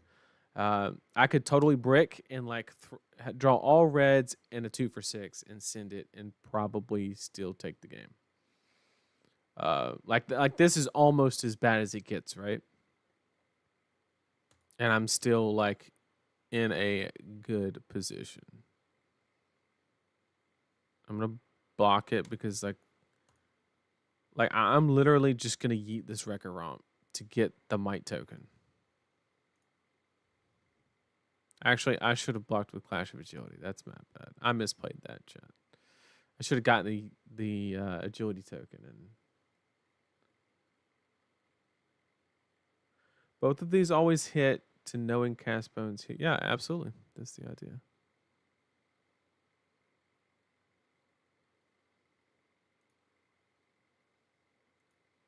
I don't know what just happened, but sure. Yep, comes in for 7, gets most of the hand. He keeps ticking down, doesn't have a way to acquire any type of tempo, and we just close the game out. Like I said, chat, I love this hero. I love the way she plays. It's flavorful. But the problem is there's just a fundamental weakness there. And I'm going to go as far to say that I don't think that there's like a card they can print. I think if you just know that all you have to do is just block them out, like I just don't know. I don't know.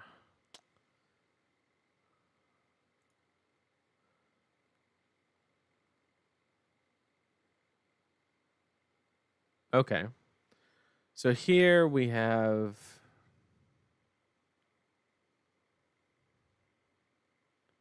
take the arcane.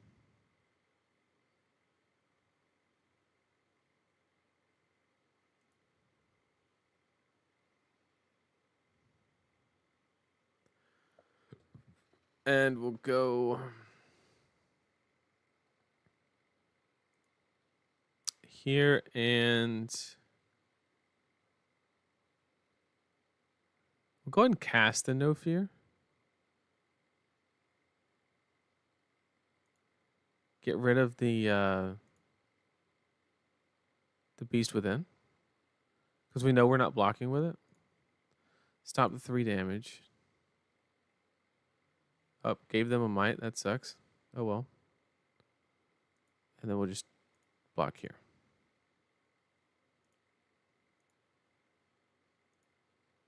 Gave them 2 mites. That's super unfortunate. But actually that was such a misplay, chat. I was so hung up on just swing claw. I should have kept that, especially after knowing I was just playing too quickly. I should have not blocked with I should have taken the 4. I could have blocked with the armor. That's fine. But I should have sent the 7. This is so bad. My bad, chat. Do you think Vin could choose whether to banish from the top of the deck? Top of the deck would be too good because then you're just getting free cards, and I think she would be too strong if she had the ability, if she had the option to trigger her ability. The problem is they made Blood Debt so strong, unbelievably strong, and there is just no way to I don't want to say there's no way, but like all it would take is like one little nudge from a design philosophy to put her over the top.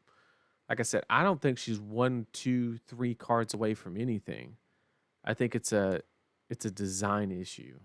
I don't want to say issue, like just from her being competitive, it just isn't going to be there. It's as simple as that. So basically what we're doing is we're at the point of getting rid of non-blood debt cards. Okay, I helped you on this one. We got 5 coming in. No go again. We have Bellow. Should just be able to close game out. Call it a day.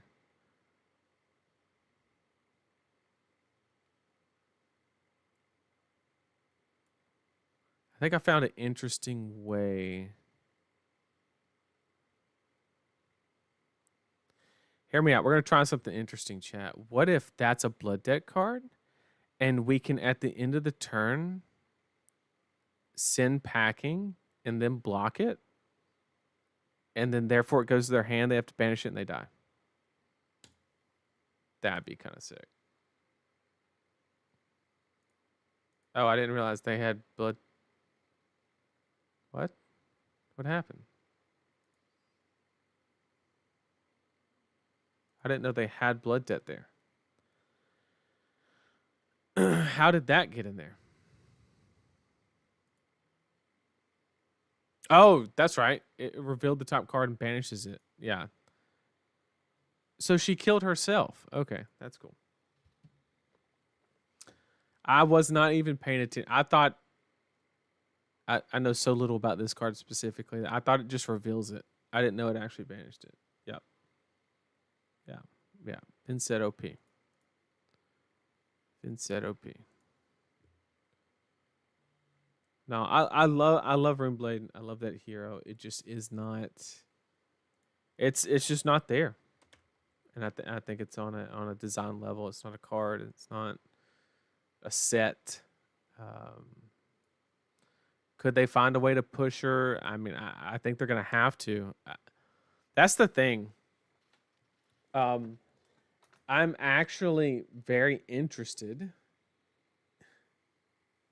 Are you Nathan Crawford? Yeah, yes, I am.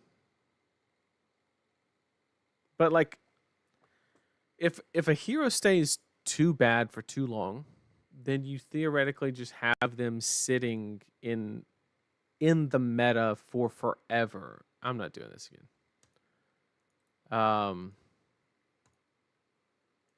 Right? You have them just like sitting in the meta for no, like, just taking up space basically is how it ends up looking.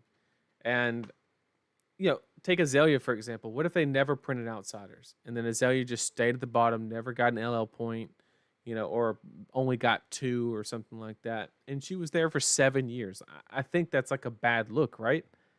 Or that's not, like, I don't know.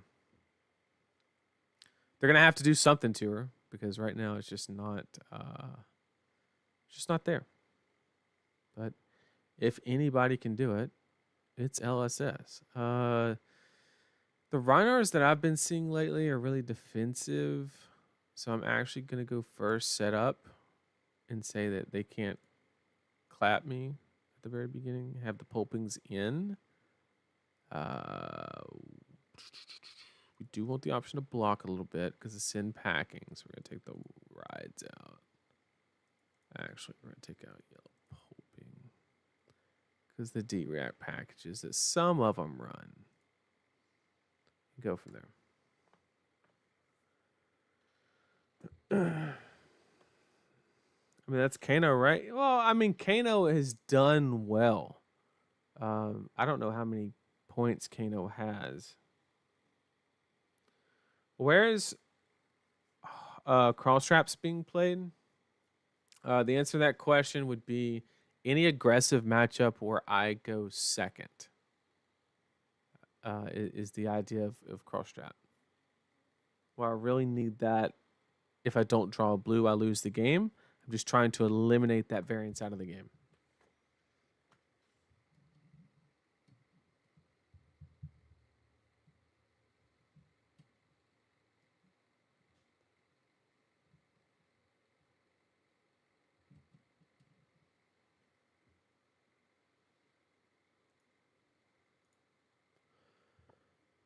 We'll give him a second. I don't know what's going on.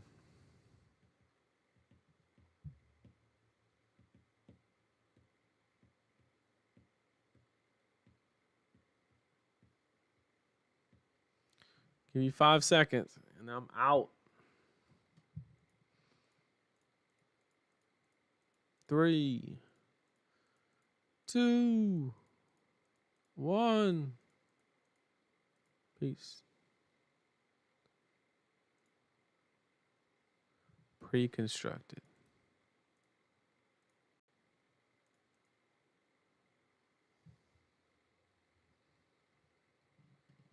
KO's good. Like, is that you, Jason? I like KO. KO's good. Does he have some weaknesses that can be exploited? Of course. Of course he does. But I think he does something that is fundamentally strong in the game. And that's I think that like he's fun to play. I'll admit that. The one matchup where I kind of feel like I need to work on is the Victor matchup. It's kind of weird where like it can go to fatigue, but like speak of the devil.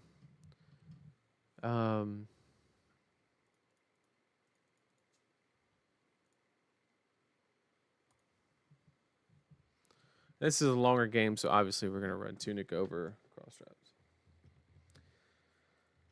Maybe that's why Vincent is balanced as it is. It could be. It could be.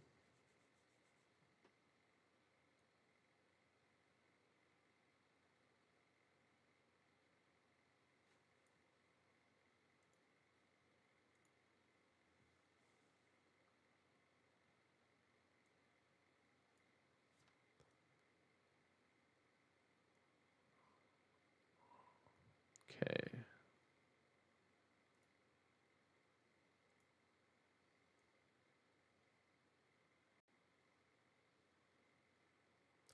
If she never rotates, then we'll have to replace the shadow room. But I mean, I hope that's not the case because that's kind of sus. Like, I just think it's kind of messed up. But we just have to block. We don't have a choice. That sucks. Although it's a fantastic card. I did not want to give him an agility. Especially when they run E strikes. But we will take this.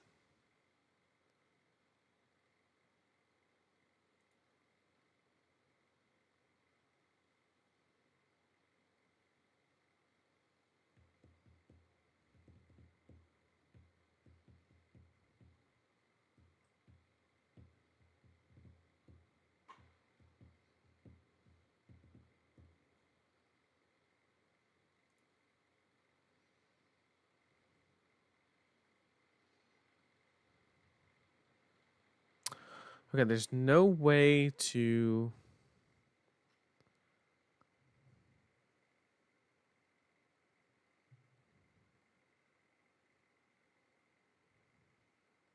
No way to exploit the quicken token.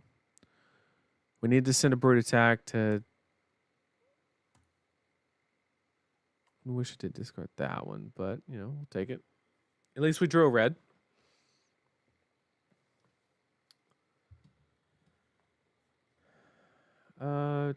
Firmly believe each hero will get their outsider's equivalent. I'm sure, right? They have to. They just can't sit at the bottom forever. I think that's how you lose players, right? Players are, if they're passionate about a hero and the way it plays and they love playing them, I think they'll stick around for so long. But that time is not infinite. I can guarantee you that.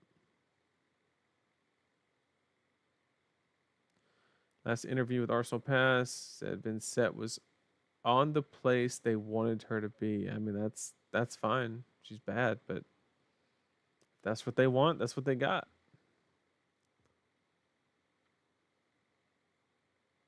RuneGate 1 would be insane. I know they tried it. But it would actually be just insane.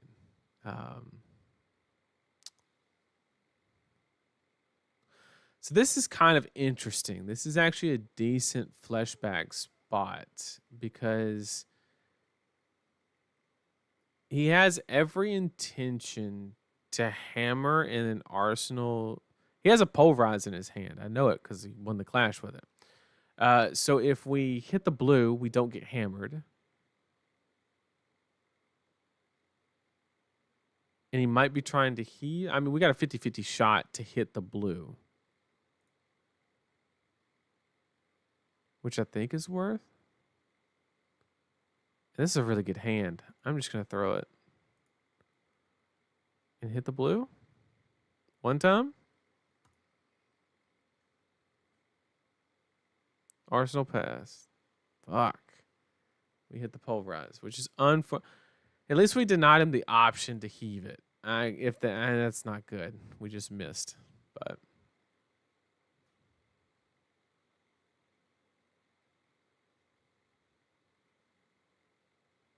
What just happened?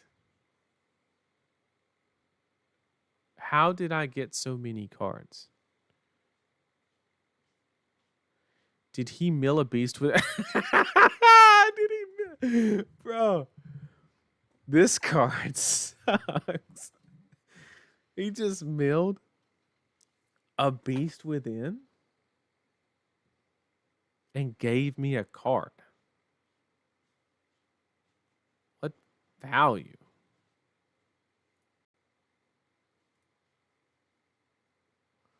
Bro, if this hits. Don't have a D-React, bro. In Arsenal. One time.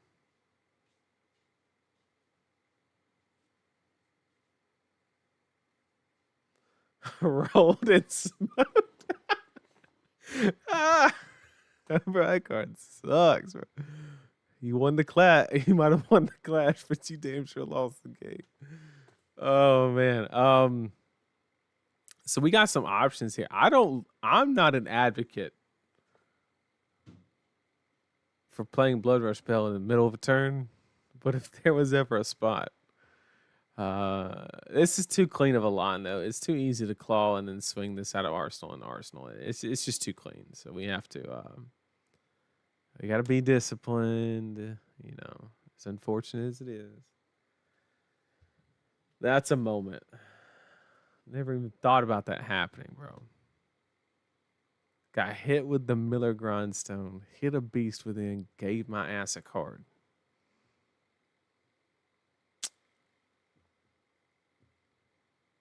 Blocking with a Golden Sun. Would love to see it.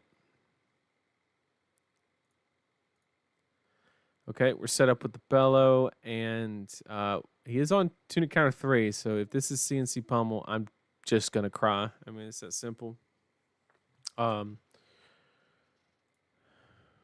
you know, oh, thank God. Makes me feel so much better. Yes, fatigue me. Fatigue me. Oh. And we can just go ahead and wind up and guarantee the go again?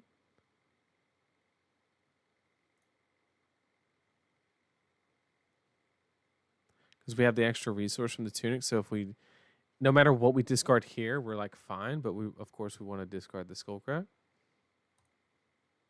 We did not. But that gives us a cheap target to throw with our agility token, so it's like also fine. Yeah, see, this is juicy, right? You go 6. And then we go, 9. And then 5. And then 8. And you just keep going and going. We're just gaming. We don't need blues.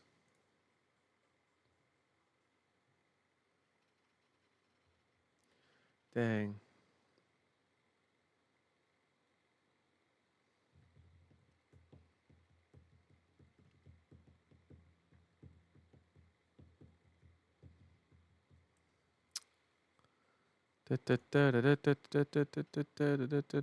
Tunic. Boop. Bam, 8. Main thing I'm worried about is just a bunch of generally good cards that have no synergy with a hero, and a deck just becomes same old stable good stuff. Yeah, that was kind of like Briar's identity for the longest, right? It was Snatch, Scar for Scar, and all that. I can't agree with that notion because I mean, it's no secret that was my favorite hero to ever exist, right? And, you know, we're going to send the Pulping over the Wild Ride just because, you know, we want the Dominate. This is perfectly fine. We'll swing 3. Arsenal set up for the next turn. We got him against the wall.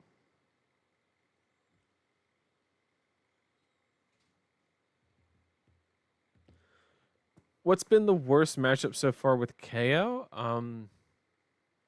Anything that demands the need to be blocked a lot is kind of where it gets a little sus. Specifically this version of KO. Mine runs yellow pulping, yellow wild ride, red of each of those, plus red bear fang. So 15 no blocks is where it currently stands, and that's a little high. And sometimes you pay that price, and it does happen. But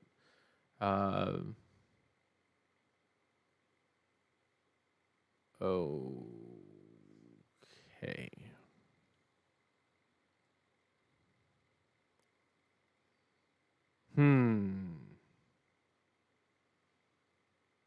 See, card don't block. Bad. So what's better here? I can block 8, pass turn, or so we can extract 8 value from the hand on defense. Offensively, we can send, not counting this, well, sure. So it'd be 6, pitch, discard any one of these, claw into one of these, right? More than likely. So that's more than 8, even at the discount, right? It's actually not. Sorry, let me send and say I'm thinking. So if I rip a blue, it's worth it. If I rip a red, it's going to be 4 damage, go again into 6, which is 8. It's the same thing, and then we arsenal our red. Okay, so it's break even if I rip a red, but it's net positive if I flip a blue, so we just eat it.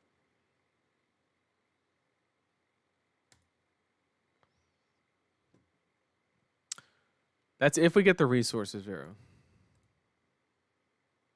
See, like this situation here, we can't send it all. So now we just have to pick and choose one. And it's only outputting 9, but replacing the card in arsenal. So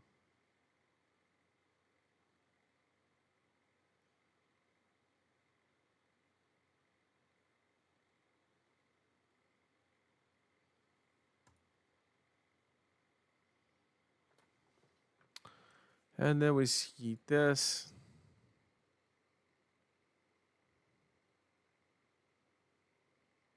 Yeah, so it was 9 versus 8. I guess you have to factor in the might too, so it'd be 10. It'd be 10 versus 8. If we hit the blue though, we'd add the claw into it, which would be a lot better. But that's okay. And this forces the block because we get the bellow back if he, which shelters us from, you know.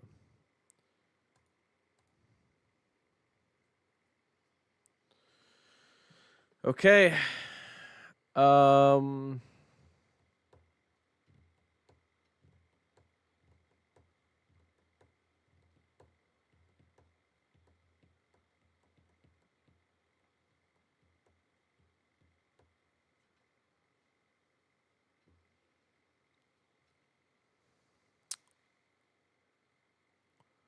Well, I think what we do, I want to roll scabbies for the cast bones. I'm not gonna lie.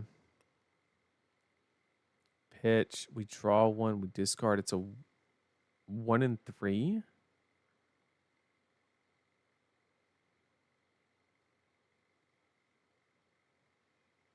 So we can hedge that if we block.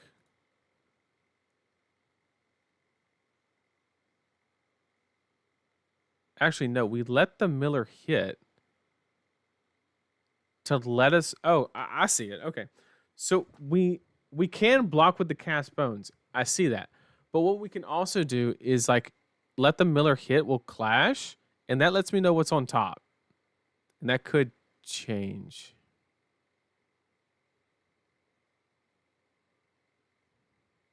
You're right. We should just block with the cast bones. Oh, we should. You're right. I wanted to do something fancy. I want to do something fancy. Hey, we won and killed his hammer for the time being. What are we discarding? Okay.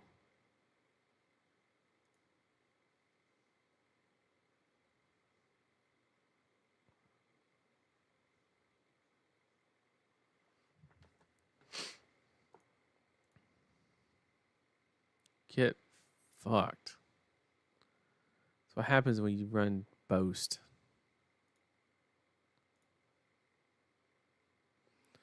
Don't want to trigger the extra discard because we're not going to get refunded on the might, so we're just discarding a card for nothing, basically. And we've already gotten enough in the hand where we don't have to worry about a CNC pummel or anything. So we're just being patient, waiting for a good hand, waiting for the opportunity. This hand kind of sucks.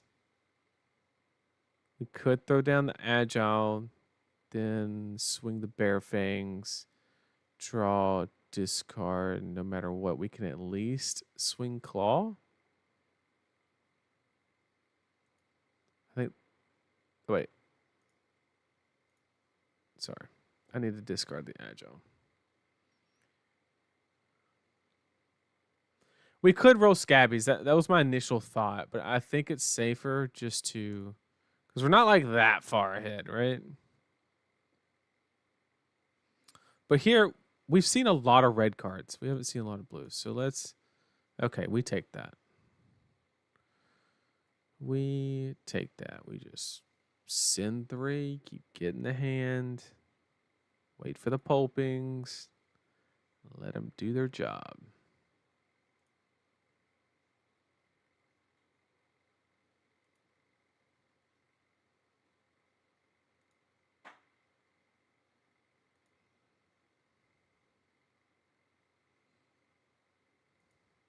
Sure.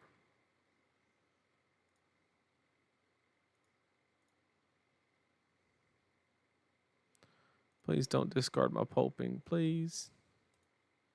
Fuck.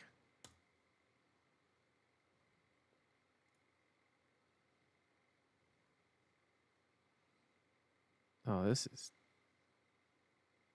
dog shit, bro.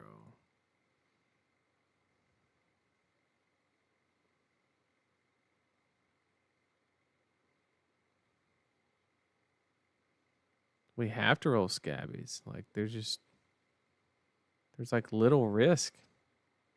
So much to gain. I guess, is there? We send 7, discard for 1. So it's only letting me actually realize value on 1. So there's actually no reason to actually do that. So we just yeet the pack call and then discard that in reactions. No, because like I'm only getting 3 value from this regardless. And I'm turning it into 1 here anyway. So I'm only rolling for 2 value when they don't have an arsenal and the CNC has no text. Like, it seems kind of sus. It's close. It's close. But not the moment we're looking for on the roll. This is good. We got the go again in the blue. We'll take it. Hit the gas. Okay. We got options.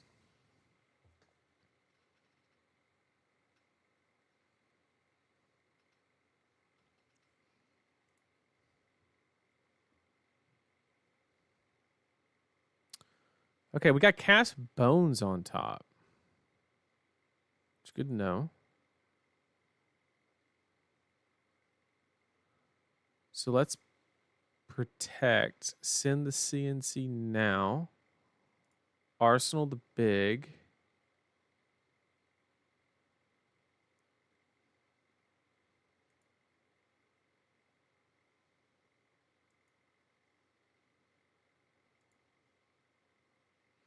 And he has Test of Strength in hand, which means I think we can actually get away with being greedy on the scabs and taking a chance, depending on the hand. I think we can. I think we definitely can.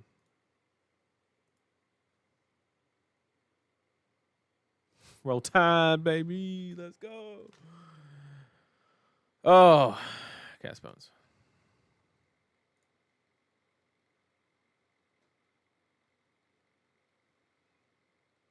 And then let's...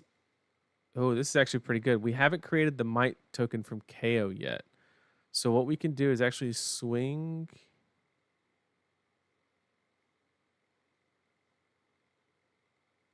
No, we go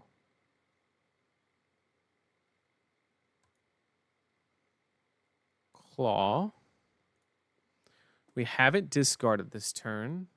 In reactions, we can discard Mighty Windup to get the double might from KO and the card.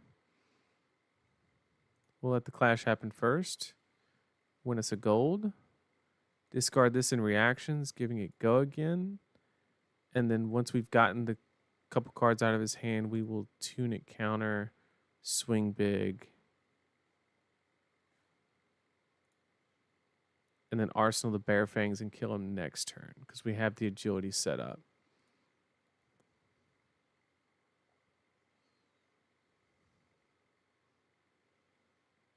So this should get like most of the hand, and we just kill him. Because we have, what, 8 might tokens and an agility? And a Bear Fangs in arsenal. Tell you what.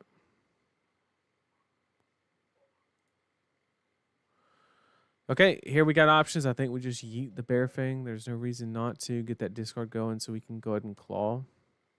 For $1 million, get rid of one of these contrabands. We don't need to. Easy.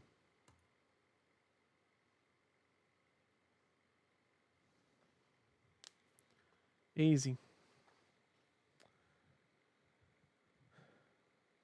I just realized it's okay to say the plays or backseating. Yeah, do whatever you want in chat, as long as you're like, you know, not being a dick about it. Nathan needs the help. Yeah, see, I mean, Noah's gonna be in there to talk trash, so like, you know, it's all expected. Okay, we did not win that. It's a tie, right? Yeah. Okay, tie. Filtering arsenal to hand for more block, probably, if I had to guess. Yes. Okay. Which means we go claw because we've discarded a 6. And then we hit the band, which will hit, but not kill, which puts the bellow on top. And then we kill him with bellow into pulping. Should be. If you claw first, you have a higher shot for the agility token on the cast bones. You are correct there.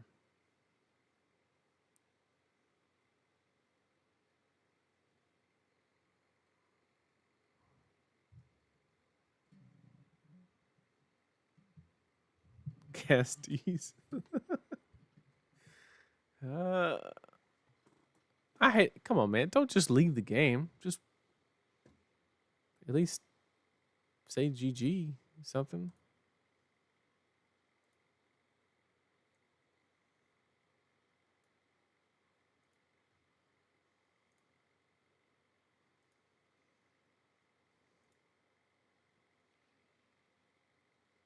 I'm claiming my victory, chat. We're undefeated so far. 2 hours we're undefeated.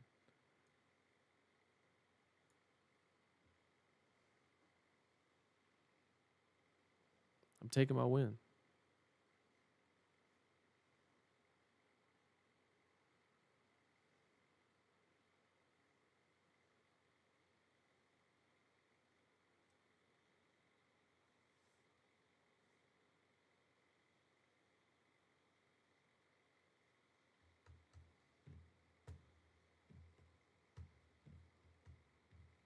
Can't stop the Unga Bunga.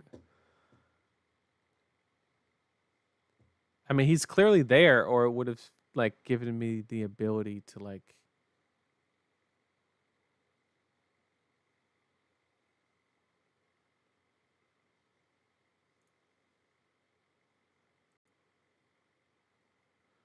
Almost 14. Not the best we've seen, but solid. Let me update. We 6-0 chat. 6-0. We got Dromai. Dromai. Okay. We're gonna want to go first on this one. I think we put in these because it ups our popper density. Because actually, believe it or not, we don't have as many poppers as you would normally think. And I don't think Cast Bones is amazing in this matchup. It's okay.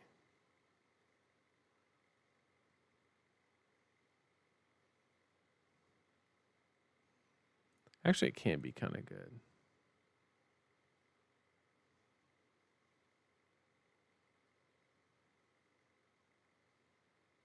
Yeah, let's just run a little thick, see what happens.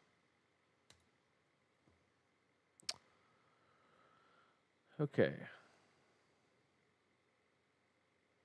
How does KO feel into Katsu? I think it feels okay. Nothing like crazy, but I think it feels fine.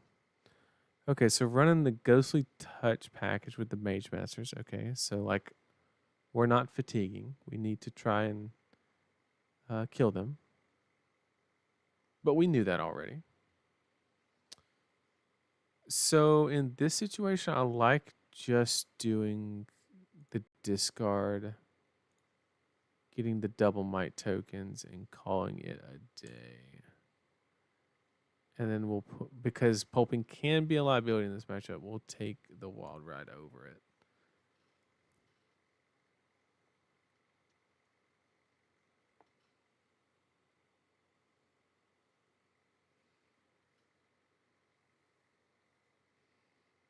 Starting off with a tome, not bad.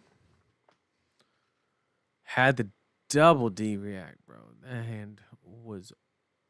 That's the power of tome, though. Like he literally could not do anything, and flipped it into something that's probably going to be able to do something. We'll see, but this is not the most exciting thing. But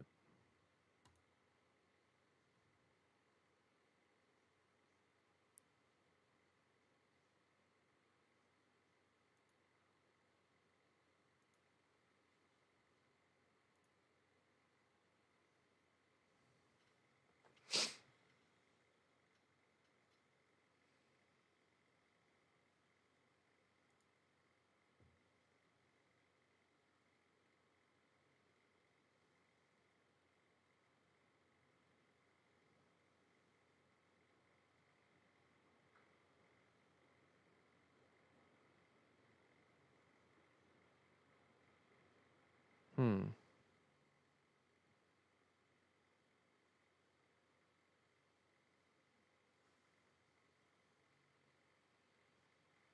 Hmm. Do I send this and arsenal this? Forces the hand, no real development. I think that's pretty good.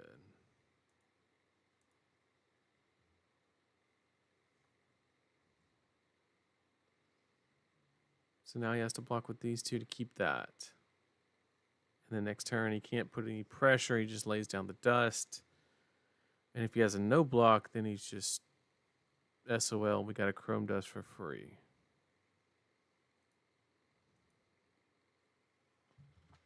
Sucks to suck. Look at that wasted Chrome Dust right there. Beautiful hand. Beautiful hand.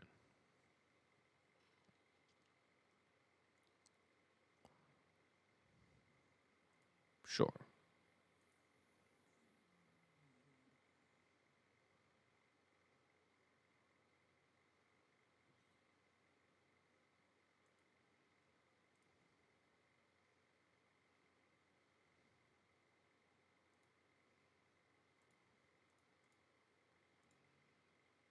Definitely not ideal, but those hands happen. Opponent had gold there. Also in Dromai, pitching D-Reacts is fine. Yeah, I mean, it's not like a total clog because you have the gold. I'm just saying, like, that is like the power of Tome, is just being able. It's not just the Ash generation or the draw, it's the filtering is like, it's astronomical. He had options there, 100%. But Tome made those options that much better.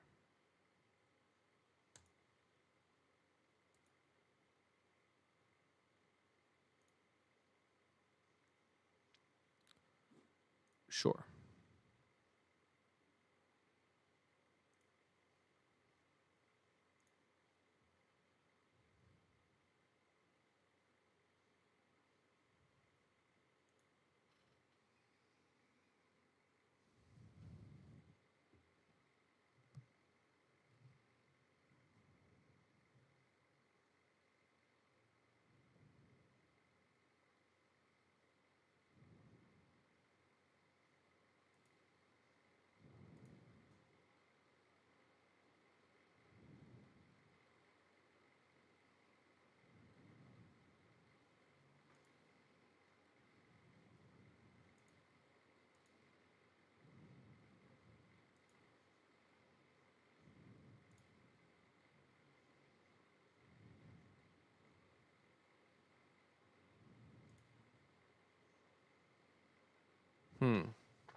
The hand doesn't do all that much. I actually don't hate the idea of just clawing into passing and taking like a little reset.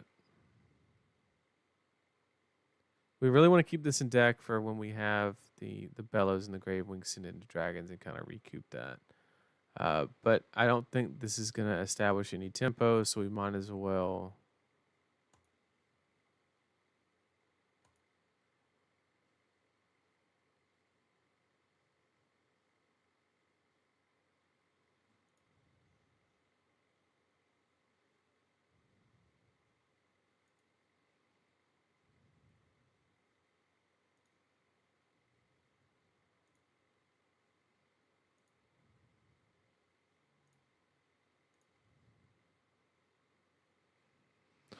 We do have double might. Nah, Kylori is on the board. We have to. We have to. If he gets a mirror guy here, it's kind of painful. Not gonna lie, but this is doable.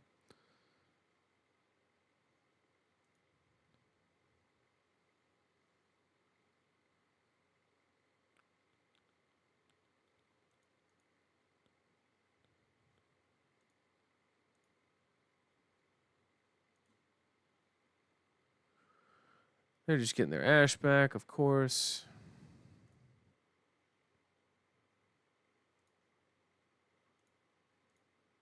Get the go again. See what happens. Okay.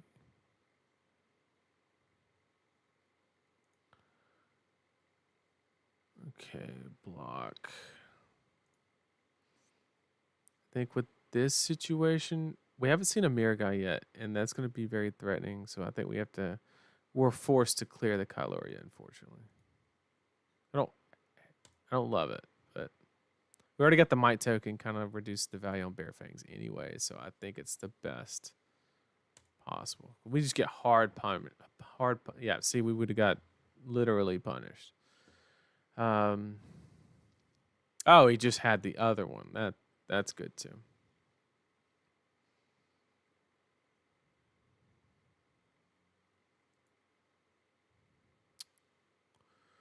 Okay, this is interesting. Second one.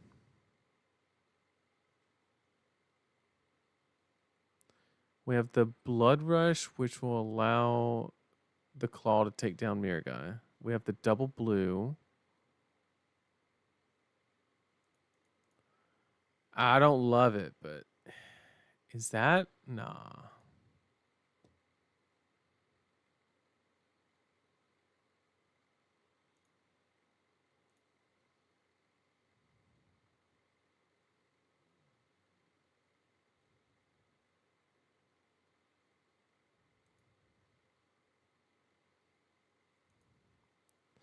Not the best use of Fleshback we want, but yeah, I don't want to get greedy against Dromai.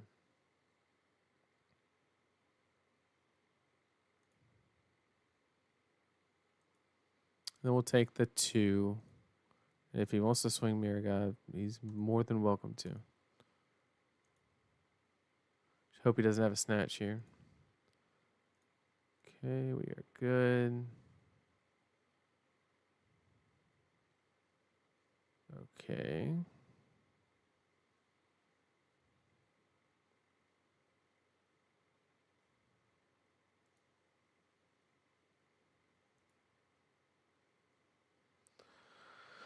So 5, we have the option to... We can roll scabbies here because if we roll scabbies and we send the bear fangs, we have 1 float, which means if we discard the beast within, we'll draw another card. So we'll have 2 cards. We'll be able to play whatever, more than likely, whatever the other card is. And if we discard the other card, then we can't do anything. So it's not really worth it. So in this situation particular, I think we just send 8 at Dromai. Take the risk out of it. Yeah, a little too much risk for not enough payoff, basically. 0 chance they're on snatch. Yep. 2 Kylori is this early.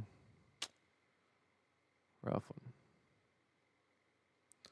Next turn, we're going to try to clear that Kyloria. Once again, we've only seen 1 mirror guy, so...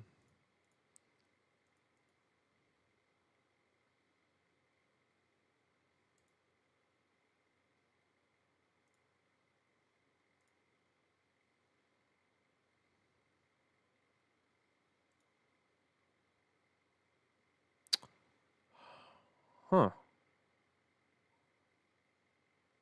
No shot. No shot, chat.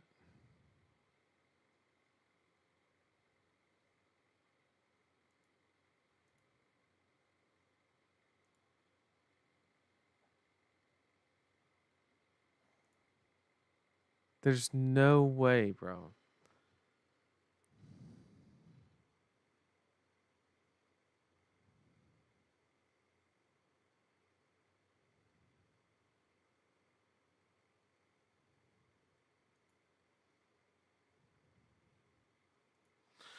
What do we even do here? I mean, we could, like, playing Bellow here is just so bad.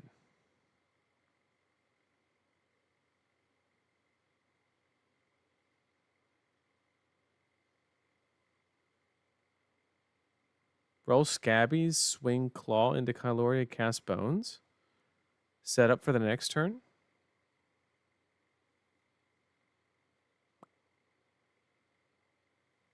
I'm at 33.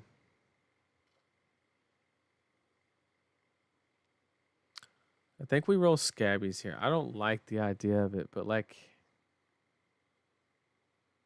if we roll a 1 here, we just lose the game though, because then we're back with no popper, and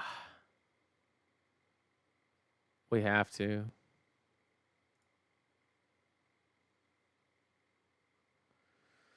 Ooh, okay, okay.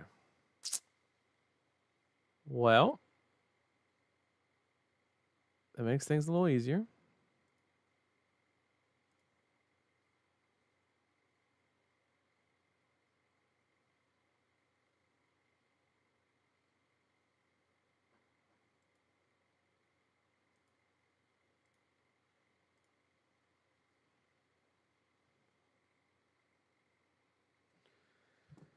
Watch your tier list, and you put Vincent at the bottom. So that's why I picked her up last week. Still learning the GG Fun game. You picked her up because I put her at the bottom. That's interesting. Streamer RNG confirm. Roll Tide. And then we send the Bear Fangs chat. And then we stack pitch those together. We love it. Love to see it.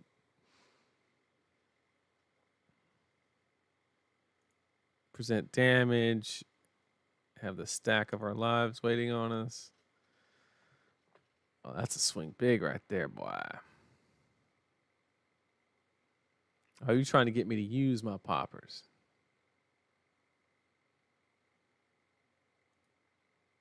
I'll bite.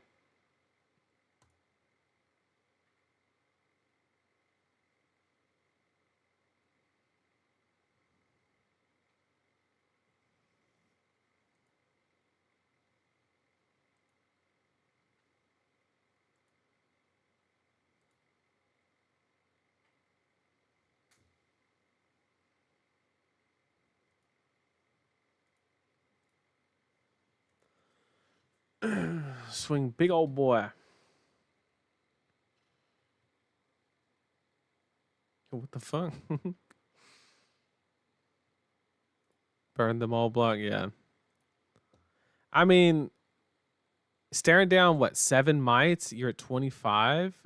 I mean, the game's not lasting like terribly long, is it? Shouldn't be. I'll get 3 damage in over an Ashwing.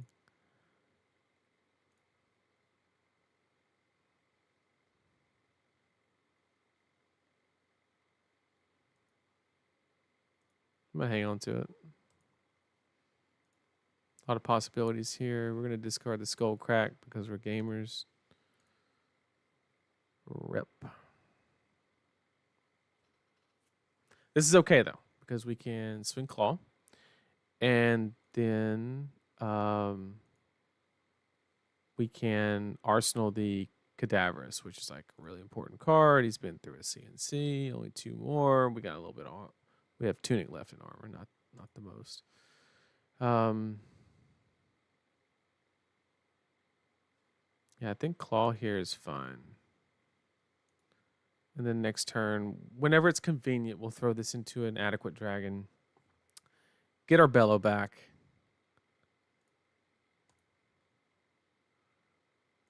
And continue.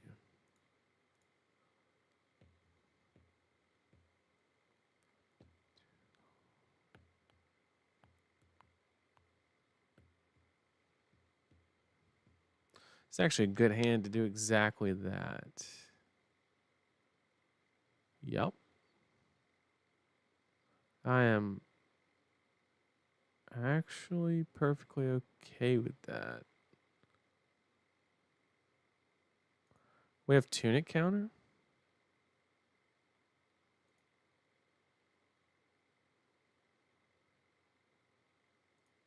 Probably win this clash.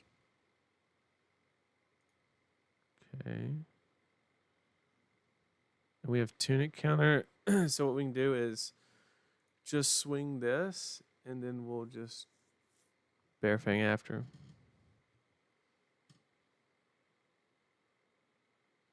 I'm so excited to play Balance of Justice against Dromai. I think it's good. I think it's good.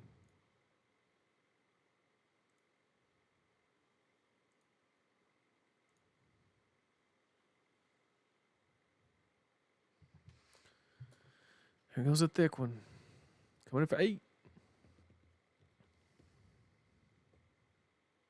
I mean, you can probably speak to it more than I can, Darkodius, but like, is this the correct strategy against KO? With most lists averaging anywhere between 26 to 33 poppers, is like the Ghostly Touch route the way to play this? Because it seems like the game's happening way quicker than this person intended it to. Like remembrancing at 10 life when you have 31 cards, like you're not actually getting value here. I don't know. I could be wrong.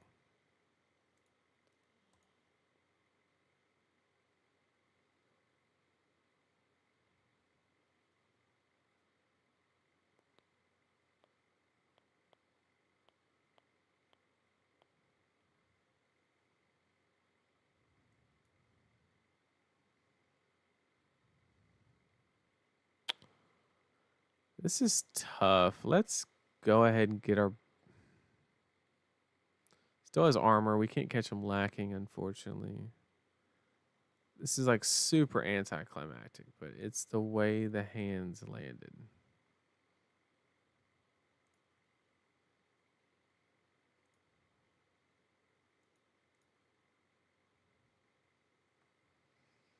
This is fine.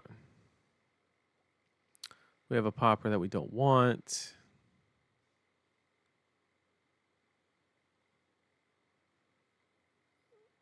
Okay.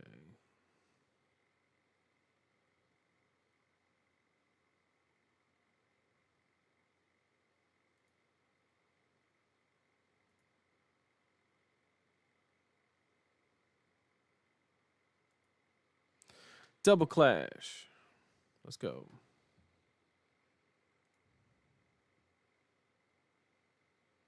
Go ahead and send the cadavers for 8.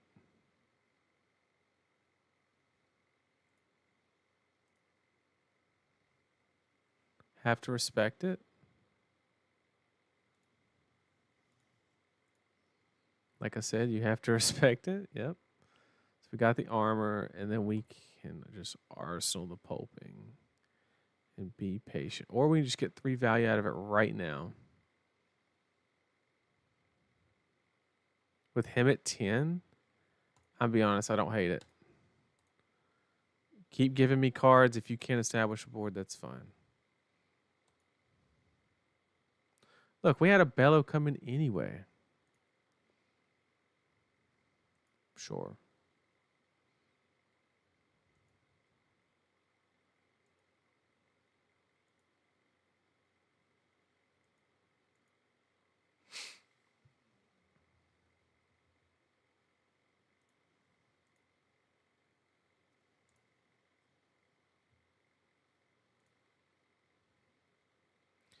Discard Beast Within because we're gamers.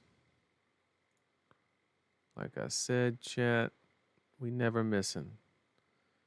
We never missing. We're just going face.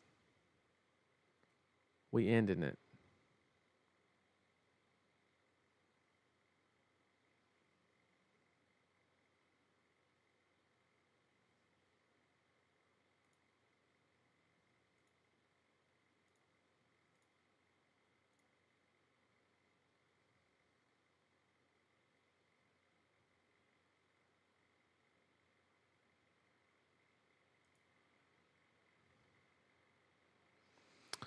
Okay, we actually Tunic Pulping give us a better like arsenal target maybe because I don't want the blue. It is better. It's not much better, but it is better. GG. All right. Yeah, I'm not too sure about that. Like, I just feel like KO can output way too much damage to be trying all of this.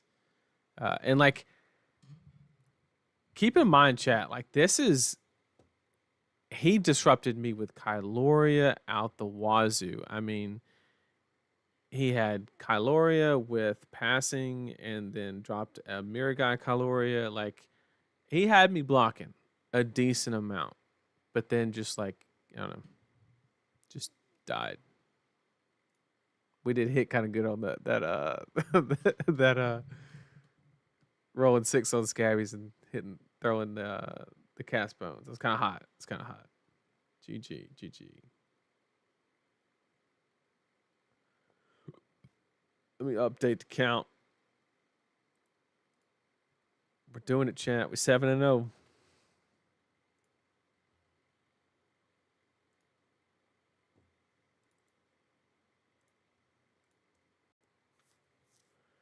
KO's pretty aggressive, yeah.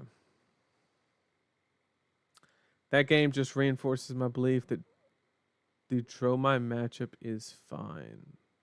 Or the KO matchup for Dromai, yeah.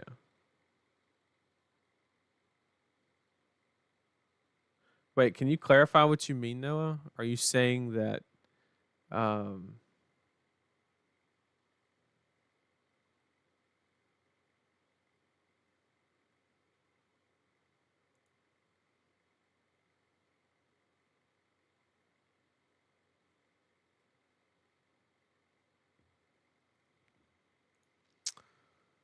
okay, we got good old Dory.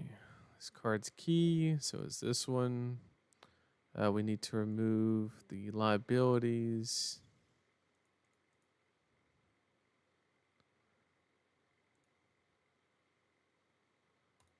try to outvalue. As Dromai, I think the KO matchup is fine. Like, you say fine.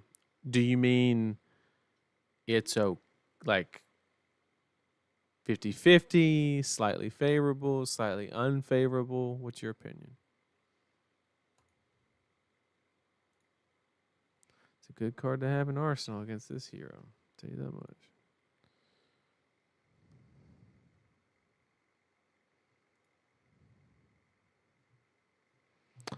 Well, this is not scary. But we do have the opportunity to just shut it down.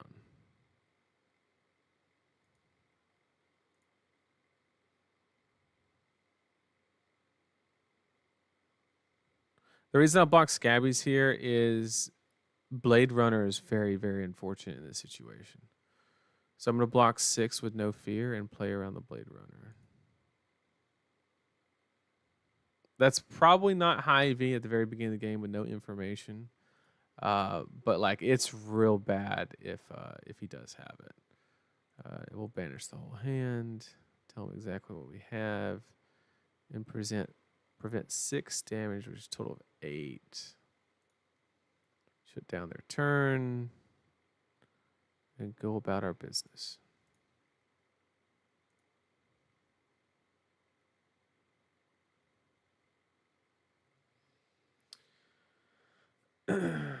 People are just playing it very wrong. I'm more scared of Rhinar. I think most Dromais on Talishar are sideboarding very wrong in the matchup. Probably correct. 50-ish. Okay.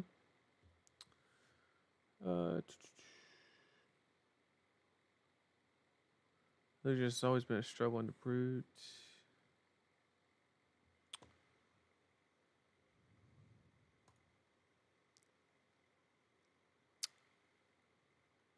He blocked down. What did he block down with? That's very important information.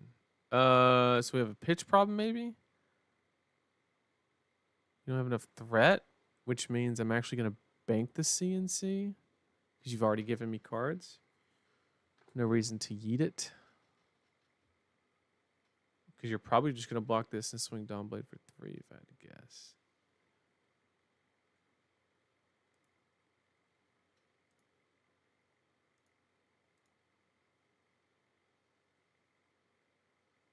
That's exactly what you're going to do. Okay.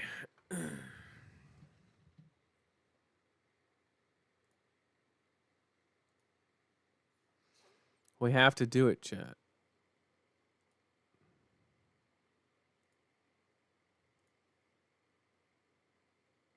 I fucking love this game, chat. I don't know about you, but I love this game.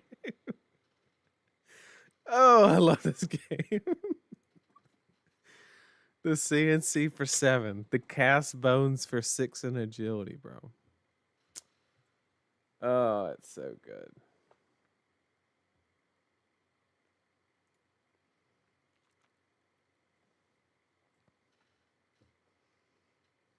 It's just too good, chat.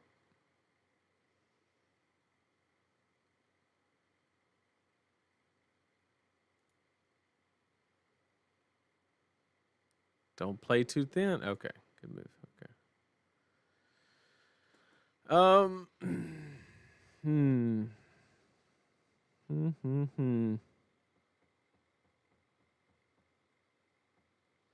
Still got bolters up, which means that you have a way to give go again. Very likely it's Glint.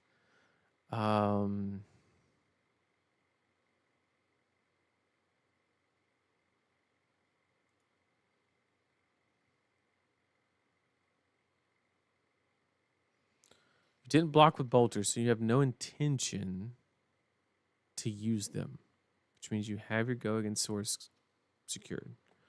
That much we know.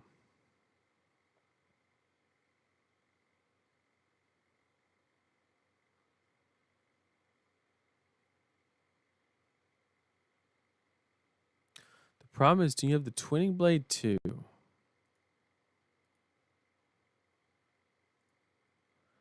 This is a tough spot, if I'm being honest.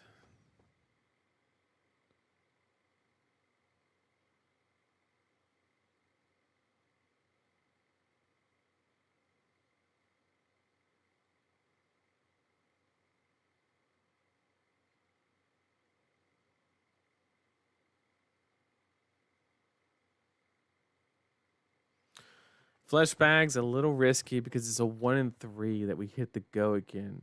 But the payoff is we get the block and the bolters out of the way, and we know what he's gonna put in arsenal, basically, which is a lot of information to be gained. So I hate to say it.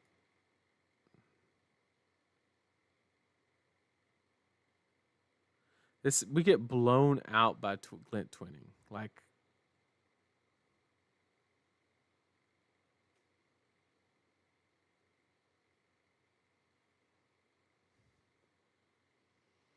this plays around puncture.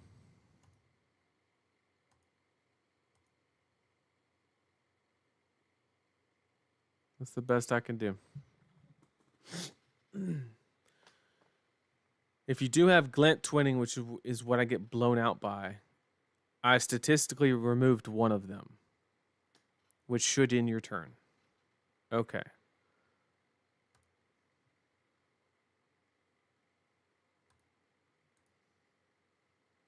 And that, chat, is how you dissect a Dory turn. Nathan confirmed to play KO and RTN. You hit every scabs. That's why we run it, chat. Okay, we get the whole hand. Okay, what did he have? Oh, so he did have the twinning, and he had the way to get the glint, and we snagged one of them, which invalidated the other. Gamer moment. Gamer moment. We did block a little too much, but it's not like our hand really did anything else anyway, so.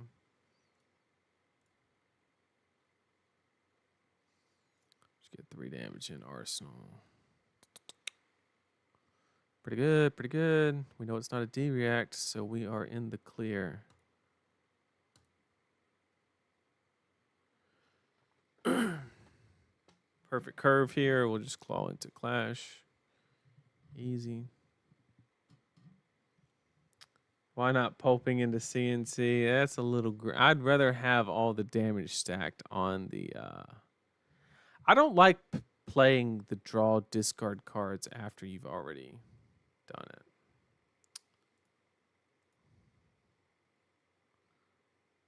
There we go again. I really do like that this Dory player is very disciplined. They're not thinking that they're an aggro deck because they're not. I respect it. They've played this deck for quite some time, I can tell.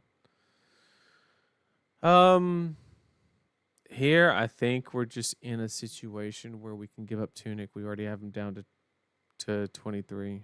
We'll just get the Might token and cash it in. Get a card draw equivalent.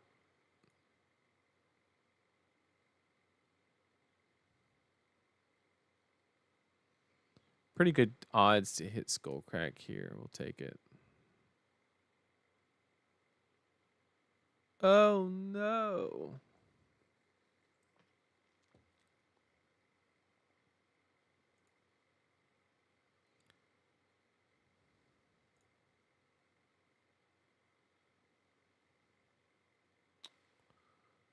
We will get the clash in because why not?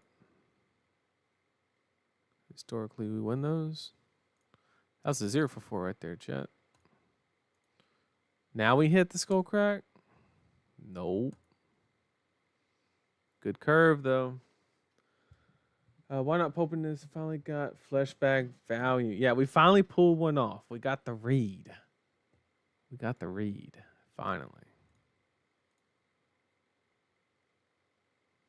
We are just yeeting against this Dory.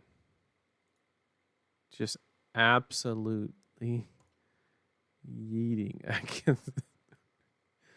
I almost feel bad, to be honest. Like 6? I mean, what you got here? The only card that gets me here is Iron Song Response red, and you have 2 in your bin. I'll block 6 and tell you better have it. Pass your turn to me, thank you. Send Bear Fangs for a bunch.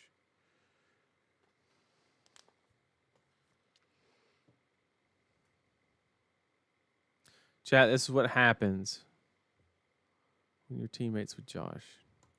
You just know this shit. You just know it. Yeah, you got it, bro. Sure. Mm-hmm.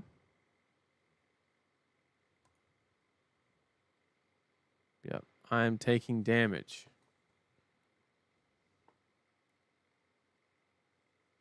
I think he's actually going to twinning blade here from Arsenal into bolters, maybe.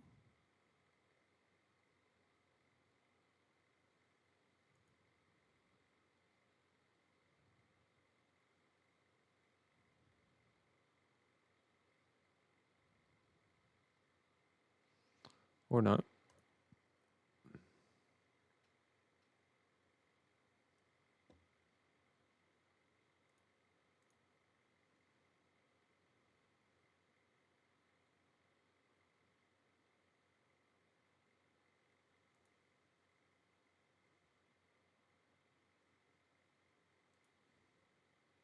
Oh, wait. Whoa, whoa. Too fast. Too fast. And this is actually a really good play here. We get to yeet the Beast Within.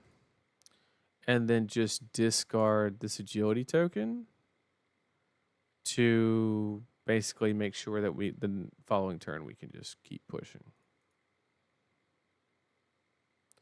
Because Dawnblade counters don't mean anything when they have to block their whole hand to survive.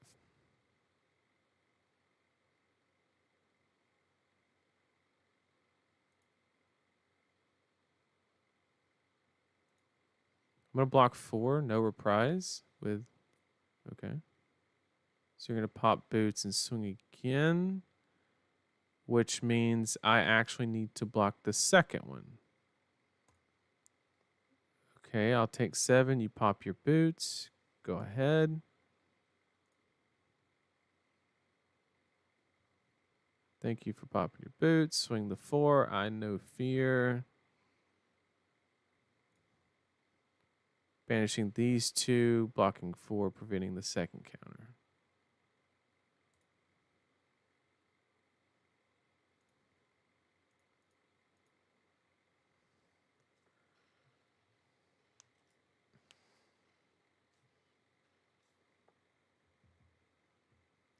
Yeah, I don't think any of these have been very close at all. And then we just play this, because why not? We trigger the Beast Within, draw a bunch of extra cards, go ahead and swing this. Then yeet 10 more for game.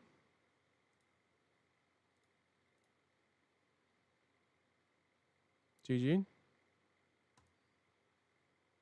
Value, 15.5. All right. Let's keep cooking them. See, I can play a lot of these, chat, because they don't take long. They don't. So that's 8-0. Let's keep it going.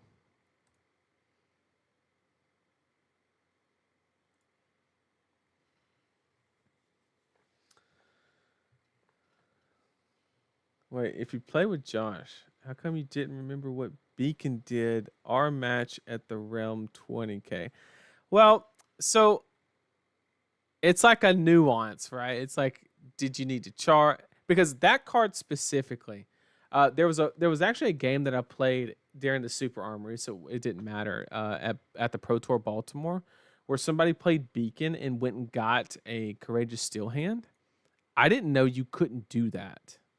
And so I just like let it happen. And I went and talked to Josh. He goes, bro, it says action card on it. I was like, oh yeah. So I remember that Beacon had 2 different effects. One of them depended on whether you had charged or not. And I couldn't remember which one. But I know exactly what you're talking about, where I had to call the judge and ask him for the text and everything. That is true. That is true. We go first again. No fear, good card. Take out the liabilities. Run it. Okay. What? Sure. Okay. We can handle this. We can handle this. So what we're gonna do is we're gonna set up. since he's going to play his little game. I'm going to pitch CNC in this one. Actually, we're not. We're going to pitch these two because we're not going to block with Clash. Because we're going to put no fear in Arsenal. For the crackback, use your D-React, sure. I'm going to no fear that.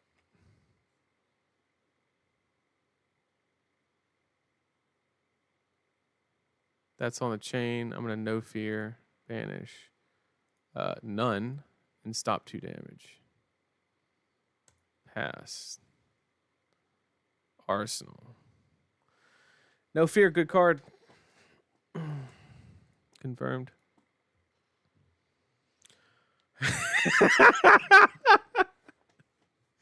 Okay. Okay.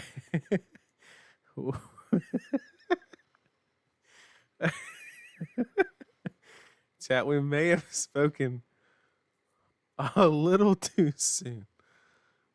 Oh. I mean, thankfully, this deck is not very good. I think, anyway. But we're going to double no fear, no text.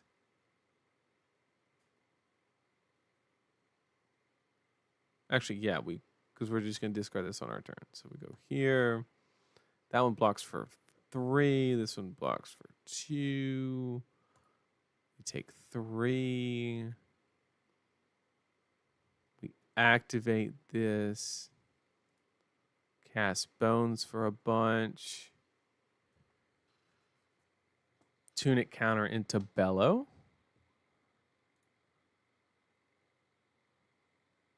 Sure, you earned it.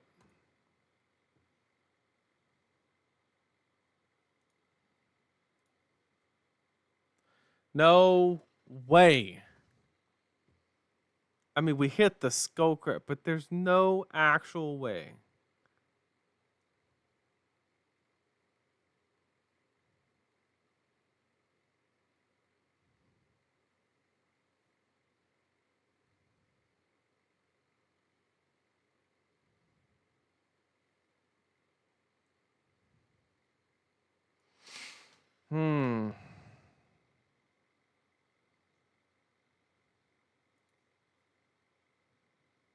Please draw a blue and don't discard the blue.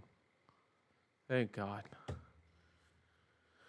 Oh, I was worried, chat. We did it. We got there. Pat, is that Pat? Runaways Pat? Let me know in chat if that's Runaways Pat.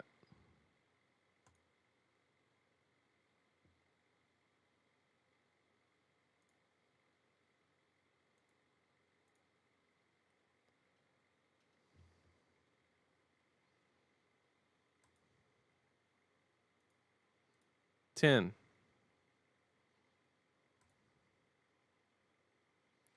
And now we have tempo.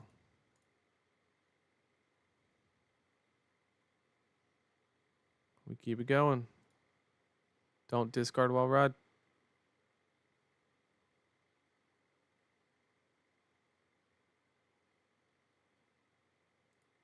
Let's go.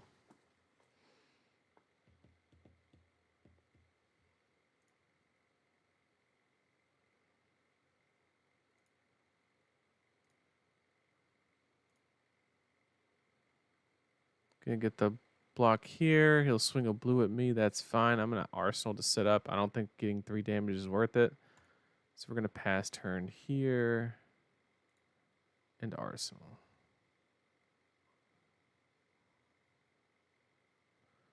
Okay, Wild Rod there. We have the option to get agility to guarantee it. No, it doesn't make sense to do that.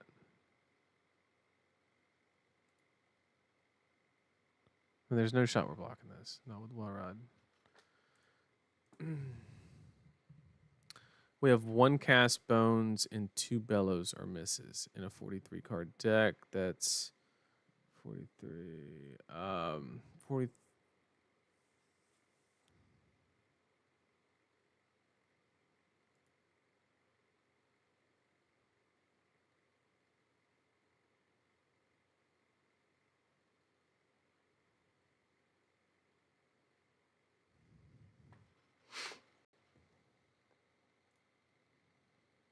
Take it.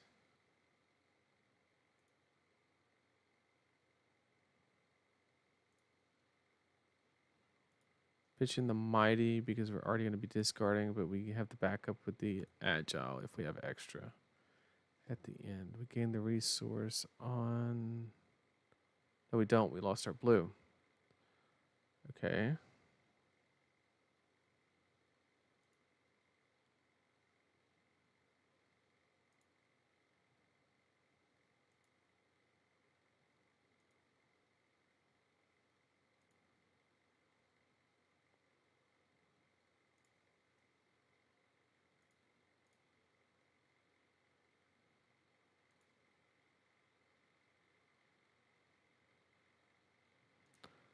Pretty efficient.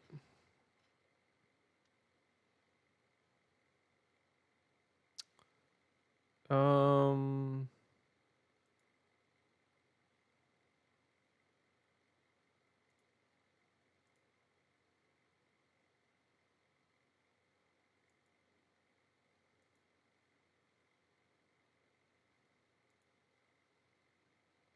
let's do a little setup. Assault and battery. Discarding this, likely drawing a red. Not a red. Oh, we got rid of our bellow on it. Oh no. That's not good. We might have needed that to close the game. And the biggest problem is actually we took out our yellow pulpings into Dory because, you know, we didn't want to get blown out on cards that don't block.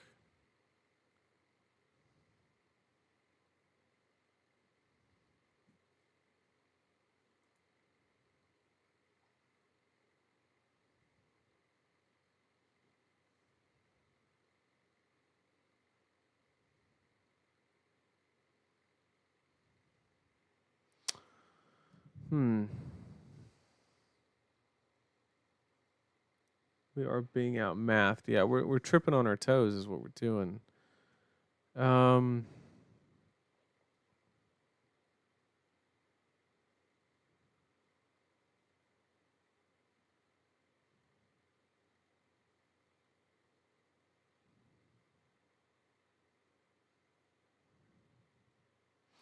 We have tunic counter, so we can go pulping. If beast within hits, we have the backup into that, into that.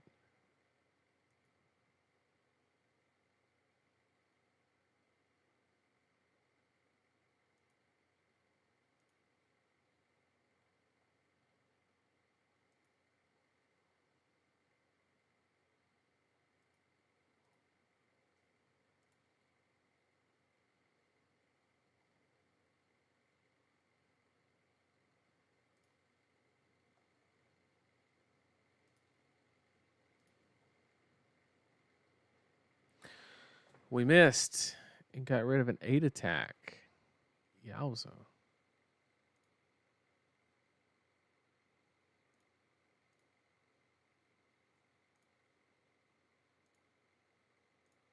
I think we lose our first game, chat. This is so risky doing this, but I literally have to.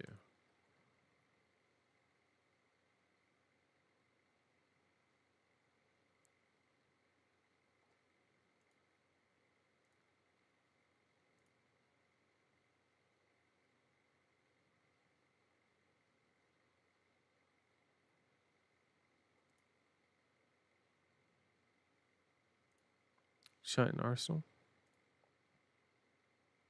Okay.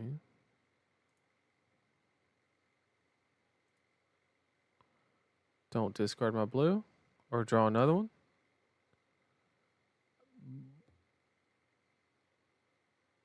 I would have rather had the blue, but actually I wouldn't because then my turn would be over. So I guess it's the best of the situation because it does have go again.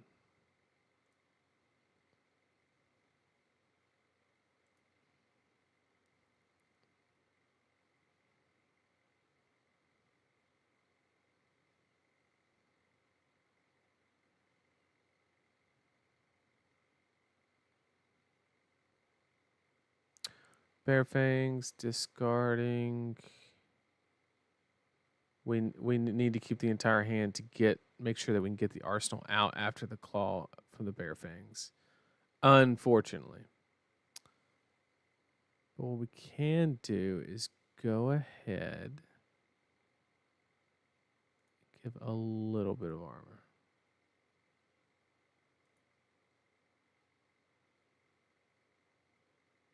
Sorry, Chad, I'm in the tank on this one. We go here on the chance that we can hit the reincarnate and add a card to deck, which we did. The problem is we now have a pitch problem.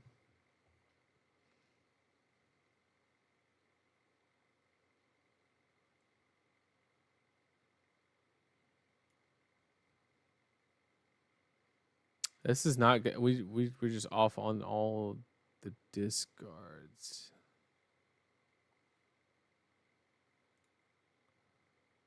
Like here, I think we have to just yeet the arsenal because it's just clogging up, and we get 6 out of it here because of because we've already discarded.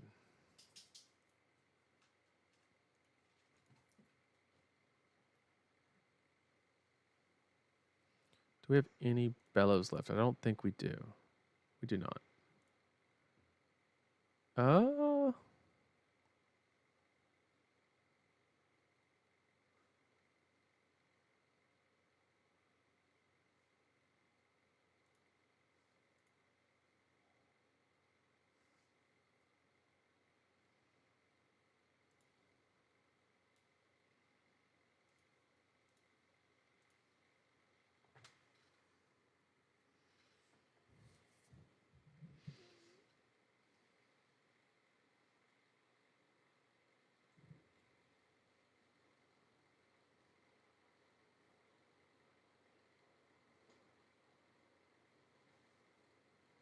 KO doesn't seem as RNG as Runner, but you definitely haven't had the greatest mathematical RNG this game. Yeah, it's got to even out eventually, right, though?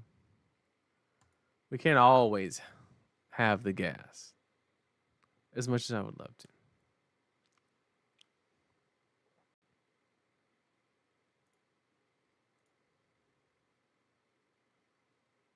Okay.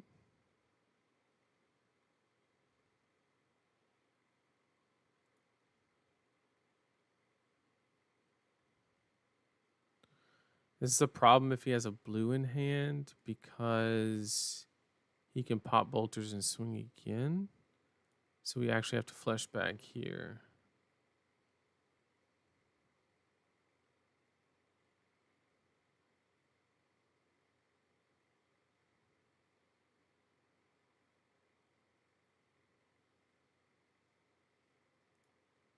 Um, 3 fates, 1 sink. We get blown out by D-reacting arsenal like hard.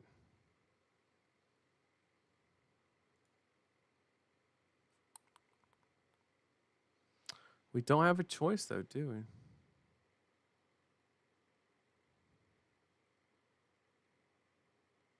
don't think we do.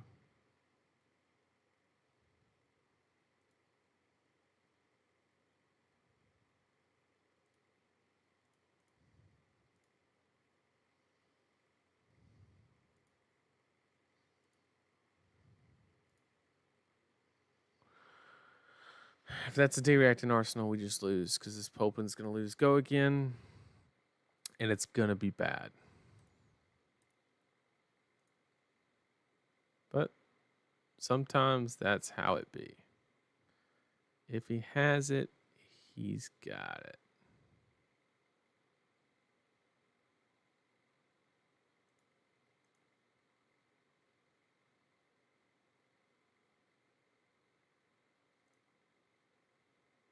That's game.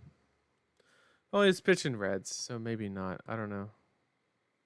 That was my turn to push damage though, because I could have clawed into another 6. That's another 3.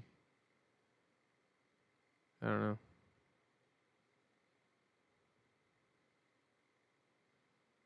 We can start rolling scabbies, I guess.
This hand sucks. Coming in for 7.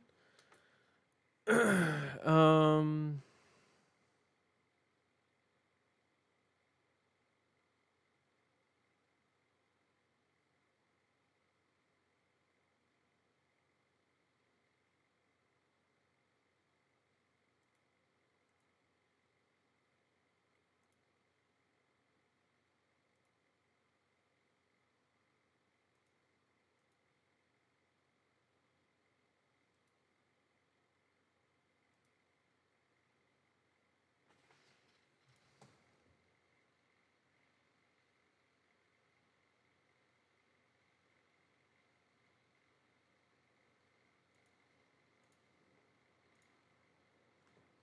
it's a decent tenor. What's our pulping count left at? We discarded a bunch of them, unfortunately. 1, 2, 3. We're dead in the water there. What about Wild Ride? 1, 2, 3. We're dead there. Like a Scabby's game for the rest.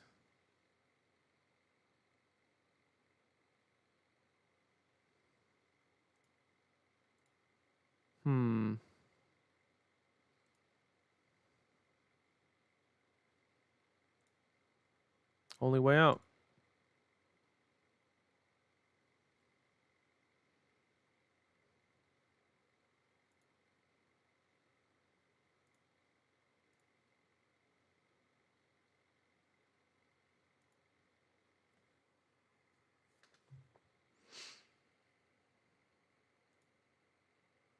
Tunic Shunt again? God damn, bro. Jeez. Okay, it's the blue one. I don't care.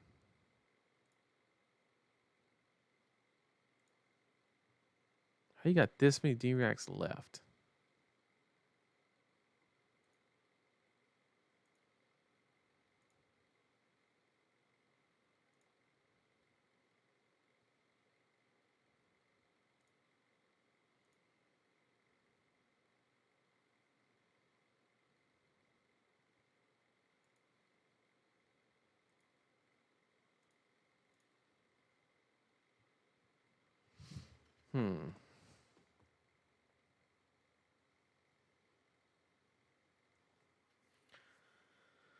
I don't even know what. Pitch, discard.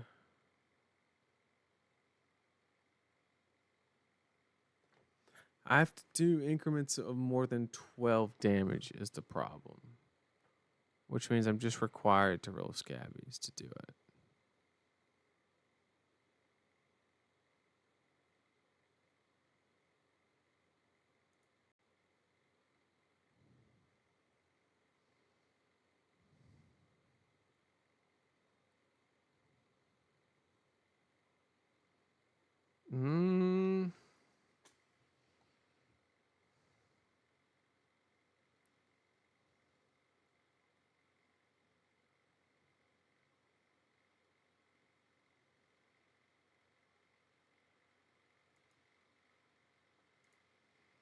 I think we could buy one more turn.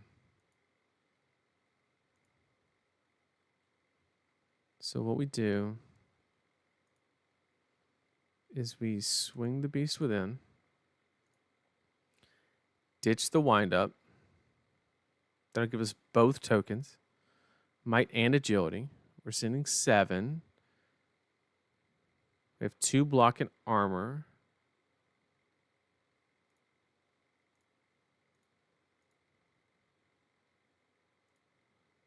And this is like our last turn.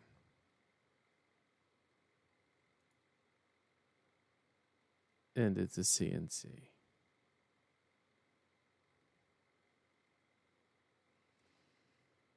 What can we do about this?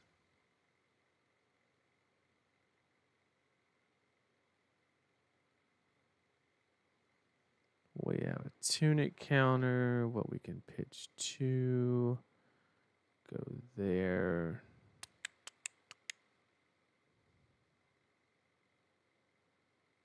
Just need odd breakpoints.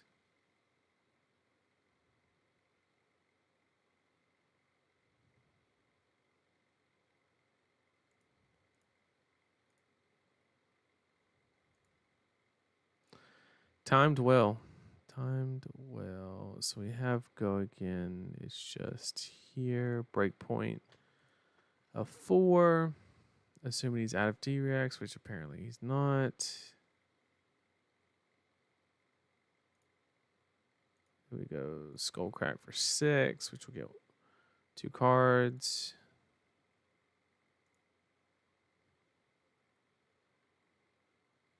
Okay. So this is it. Literally, we have to roll scabbies and hit big. And even then, I don't.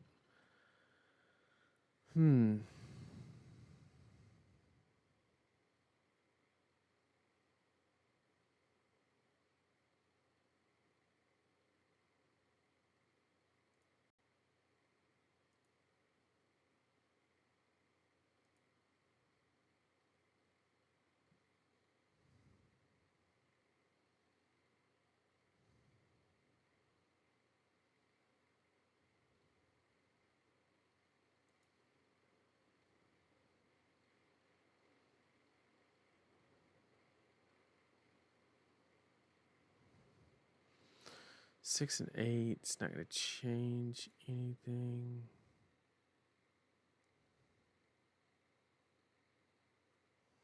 Sorry, chat. I'm in the zone. I'm sorry, I'm not chatting or anything.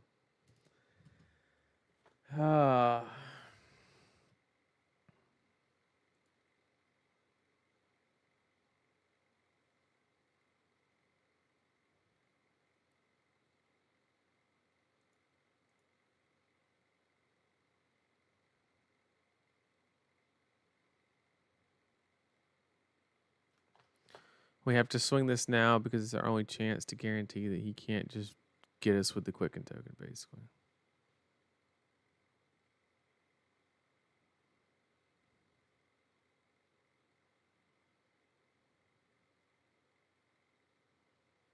This is what cost us the game. We hit that beast within on the Sultan battery and got rid of our bellow.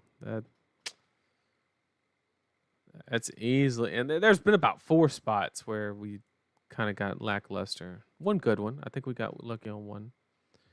I say lucky. We drew a handful of reds and we happened to draw blue and discard. But.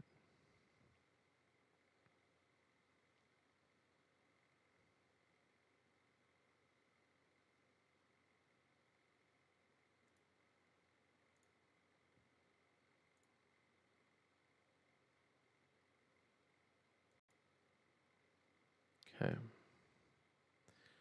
Is this heart? This is a good spot for him to have heart if he does. Yep.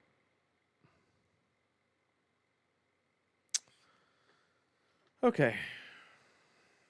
So we have 2 armor block, which means we...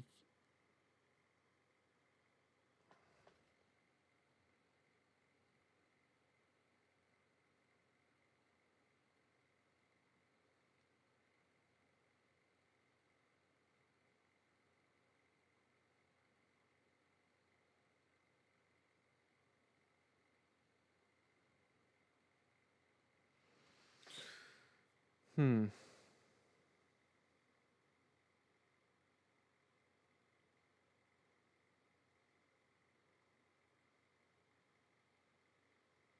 He still has armor. We lose. The only line here is to go to 1 and then roll a 6 and then go 6 3 6. But he could just block his whole hand, go to 1, still have armor. I'd have to kill him on the next turn. And I'd like, eesh, eesh, not looking good. Though I mean, this is like our only option.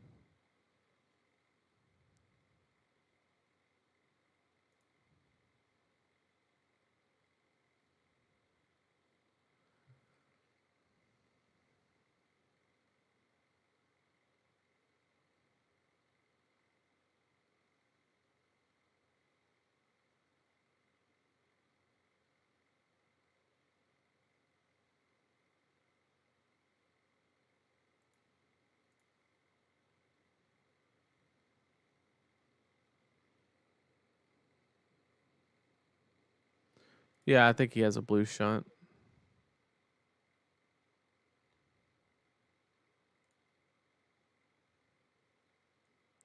It was my only out. I could have given Tunic.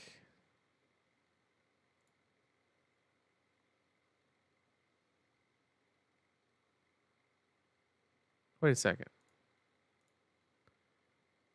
Can we play this?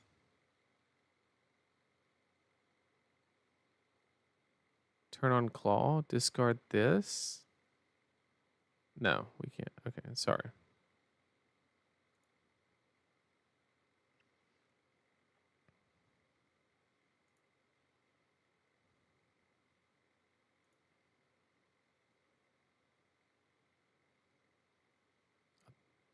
Thought I had 2 action points, did I not?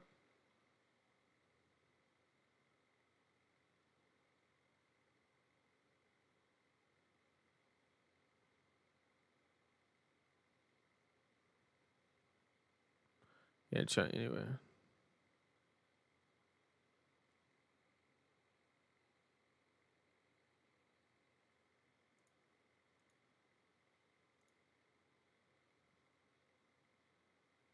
Ah, I gotta reroll scabs. Okay.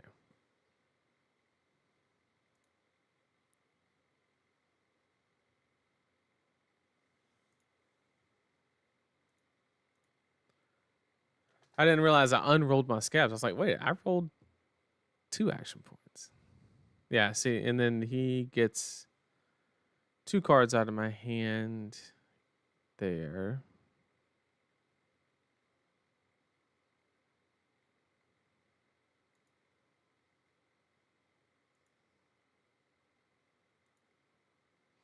Okay, this is hopeful because he can't swing back.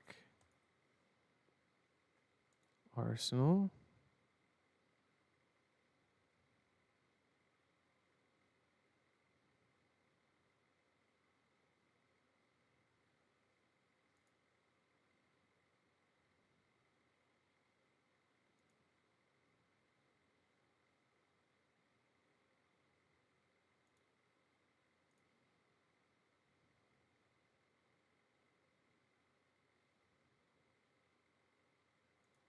You have another shot.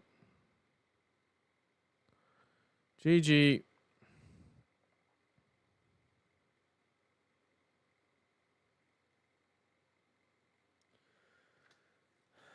Oh. So I wonder if I would have won the scabs roll because my idea here was to ditch this, get go again. I definitely should have blocked a tunic. That's where I went wrong. But I don't know how many more shunts he has. Um,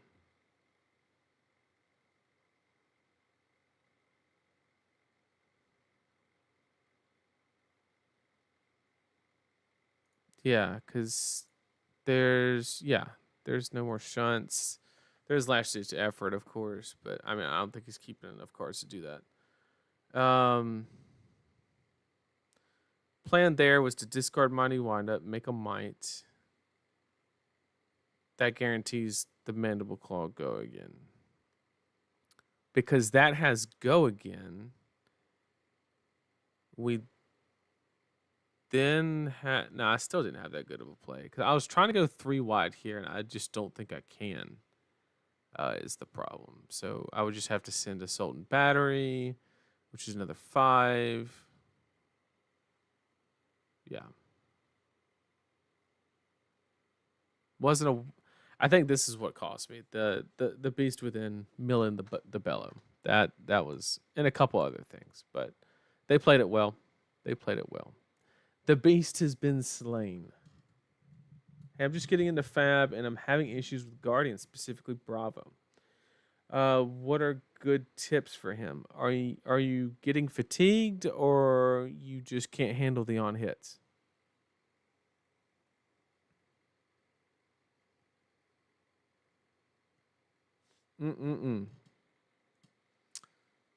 Okay, chat. I'm gonna answer some questions if anybody has any questions. I'm all ears. So we played today. We went what was it? 8-1 with the KO list. We lost to a Decimator Axe Dory at the end because we sided for Dawnblade, and that's part of the strength of that deck. Back when, God, I think I played that right when the set dropped for Blue Pitch in our show match. I played a Decimator Axe Story list. I don't know if that was the first iteration. I can't claim that, but it was right when the set released. That's all I know. It has some validity to it. It has a lot of weakness to it, I will admit. It's not something that I would take to a tournament personally, but it does one thing, and it does that one thing really well. Can't handle the on hit. So when people have on hit, you're either not playing a class with a lot of armor. That's what I would recommend first. Try to pick a class that has access to a lot of armor. It makes it a lot easier. The big thing is you have to know when to use it, and when, because Guardian will give you windows, and those windows are how you basically win the game, by really pushing certain windows and capitalizing on that advantage is really how you do it. Yeah, hybrid list as well. Yep. Josh made a hybrid list. The Dawnblade version of the hybrid list is kind of scuffed, to be honest. I don't think the Dawnblade version is that strong when you have the hybrid. I think just regular Dawnblade is a lot better right now because you have so much access to agility and stuff like that. But to each his own. To each his own. But yeah, that's what I would recommend is, if you look at Guardian specifically, Bravo, like you mentioned, if you look at his cards, they're actually pretty below rate or at rate at best. They become above rate when they hit you and crush you, basically. I mean, Mechanologists should be having a good time. The question is, are you setting up your defense reactions and stuff like that? Because if you're playing Mechanologists, try if you like mech, try get Slab Dash or Hybrid Pistol Dash kind of situation. And that's historically been a favorable matchup into Bravo. But you can see the power of D-Reacts in that matchup, and how when somebody throws a CNC pummel at you and you have reinforced the line in Arsenal, it just does not matter. And you just take all the agency away from the Bravo player, and you just run away with the game. That's the best thing that I would recommend starting with if you like Mechanologists. So yeah, that concludes rolling with the Brutes, and I enjoyed it. I've had a ton of fun playing KO, if I'm being 100% honest. It's aggressive. You can fall back, set up a little bit with Cast Bones. There's a lot of play. And I'm my favorite thing about KO is there's a lot of similarities. Somebody mentioned it in chat, but there is actually a lot of similarities with Briar. In a manner of Briar had to like mitigate her risk, right? Take certain risk at certain times. Maybe arsenaling a less than optimal card because you haven't seen a Tome of Harvest, but you know that's like your best way, your best out because that's just such a strong card to resolve. Things like that. And KO, it's very different. It's basically I need I need to evaluate the risk of blocking with a card and how that affects the potential outcome of a Wild Ride, a Pulping, or Bare Fangs, right? And basically saying, okay, if this misses, if I draw a red, I do this. If I draw a yellow, I do this. And you just analyze and then say, okay, so if I miss, I'm giving up this much damage. And then you come to the result of a value threshold. And if that is reasonable, then you don't block. But if it's not reasonable, then you just go ahead and block and mitigate that risk and arsenal the higher prio target and try again the next turn. But as you can see, as you saw during the stream, the deck really works. It's functional. It's consistent. We're not doing any crazy berserk shit. I mean, that's not anybody that knows me. I do not play decks like that, where you don't win because you didn't see the card kind of thing. It's just not my forte. So, but I've been really enjoying playing KO for sure. It's a lot of fun. I think it's good. I will say, be careful when you pick up the list. I'll post it tomorrow in the Discord. You have to be careful saving that arm. Like, I don't know if everybody noticed, but my armor in most matchups when I was attempting to be disruptive kind of went all in, right? And it wasn't like, oh, here's a card in armor or anything. Like it happened sometime, but there were like several points in a lot of the games where I was like, here's 6, right? And you just keep on trucking.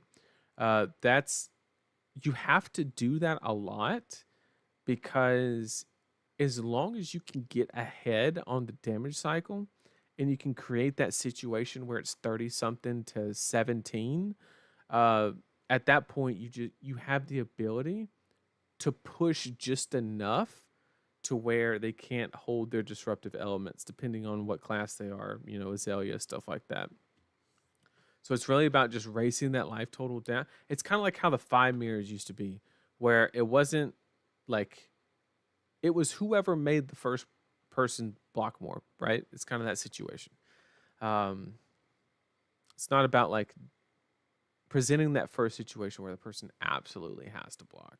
That's where KO thrives. If KO ever gets somebody's back against the wall, they're done. It's kind of the opposite of inset. As mean as that sounds. But yeah, I just want to thank everybody so much for joining me. If you're gonna be in Hartford, I will be there. Looking forward to seeing everybody and playing some sealed. And yeah, I'm gonna call it for the stream. Thank you all for joining me. I think we were up and around 150, I think, at one point. Thank all of you for joining me. Really do appreciate it. And I will see everybody after the calling, hopefully with some decent news.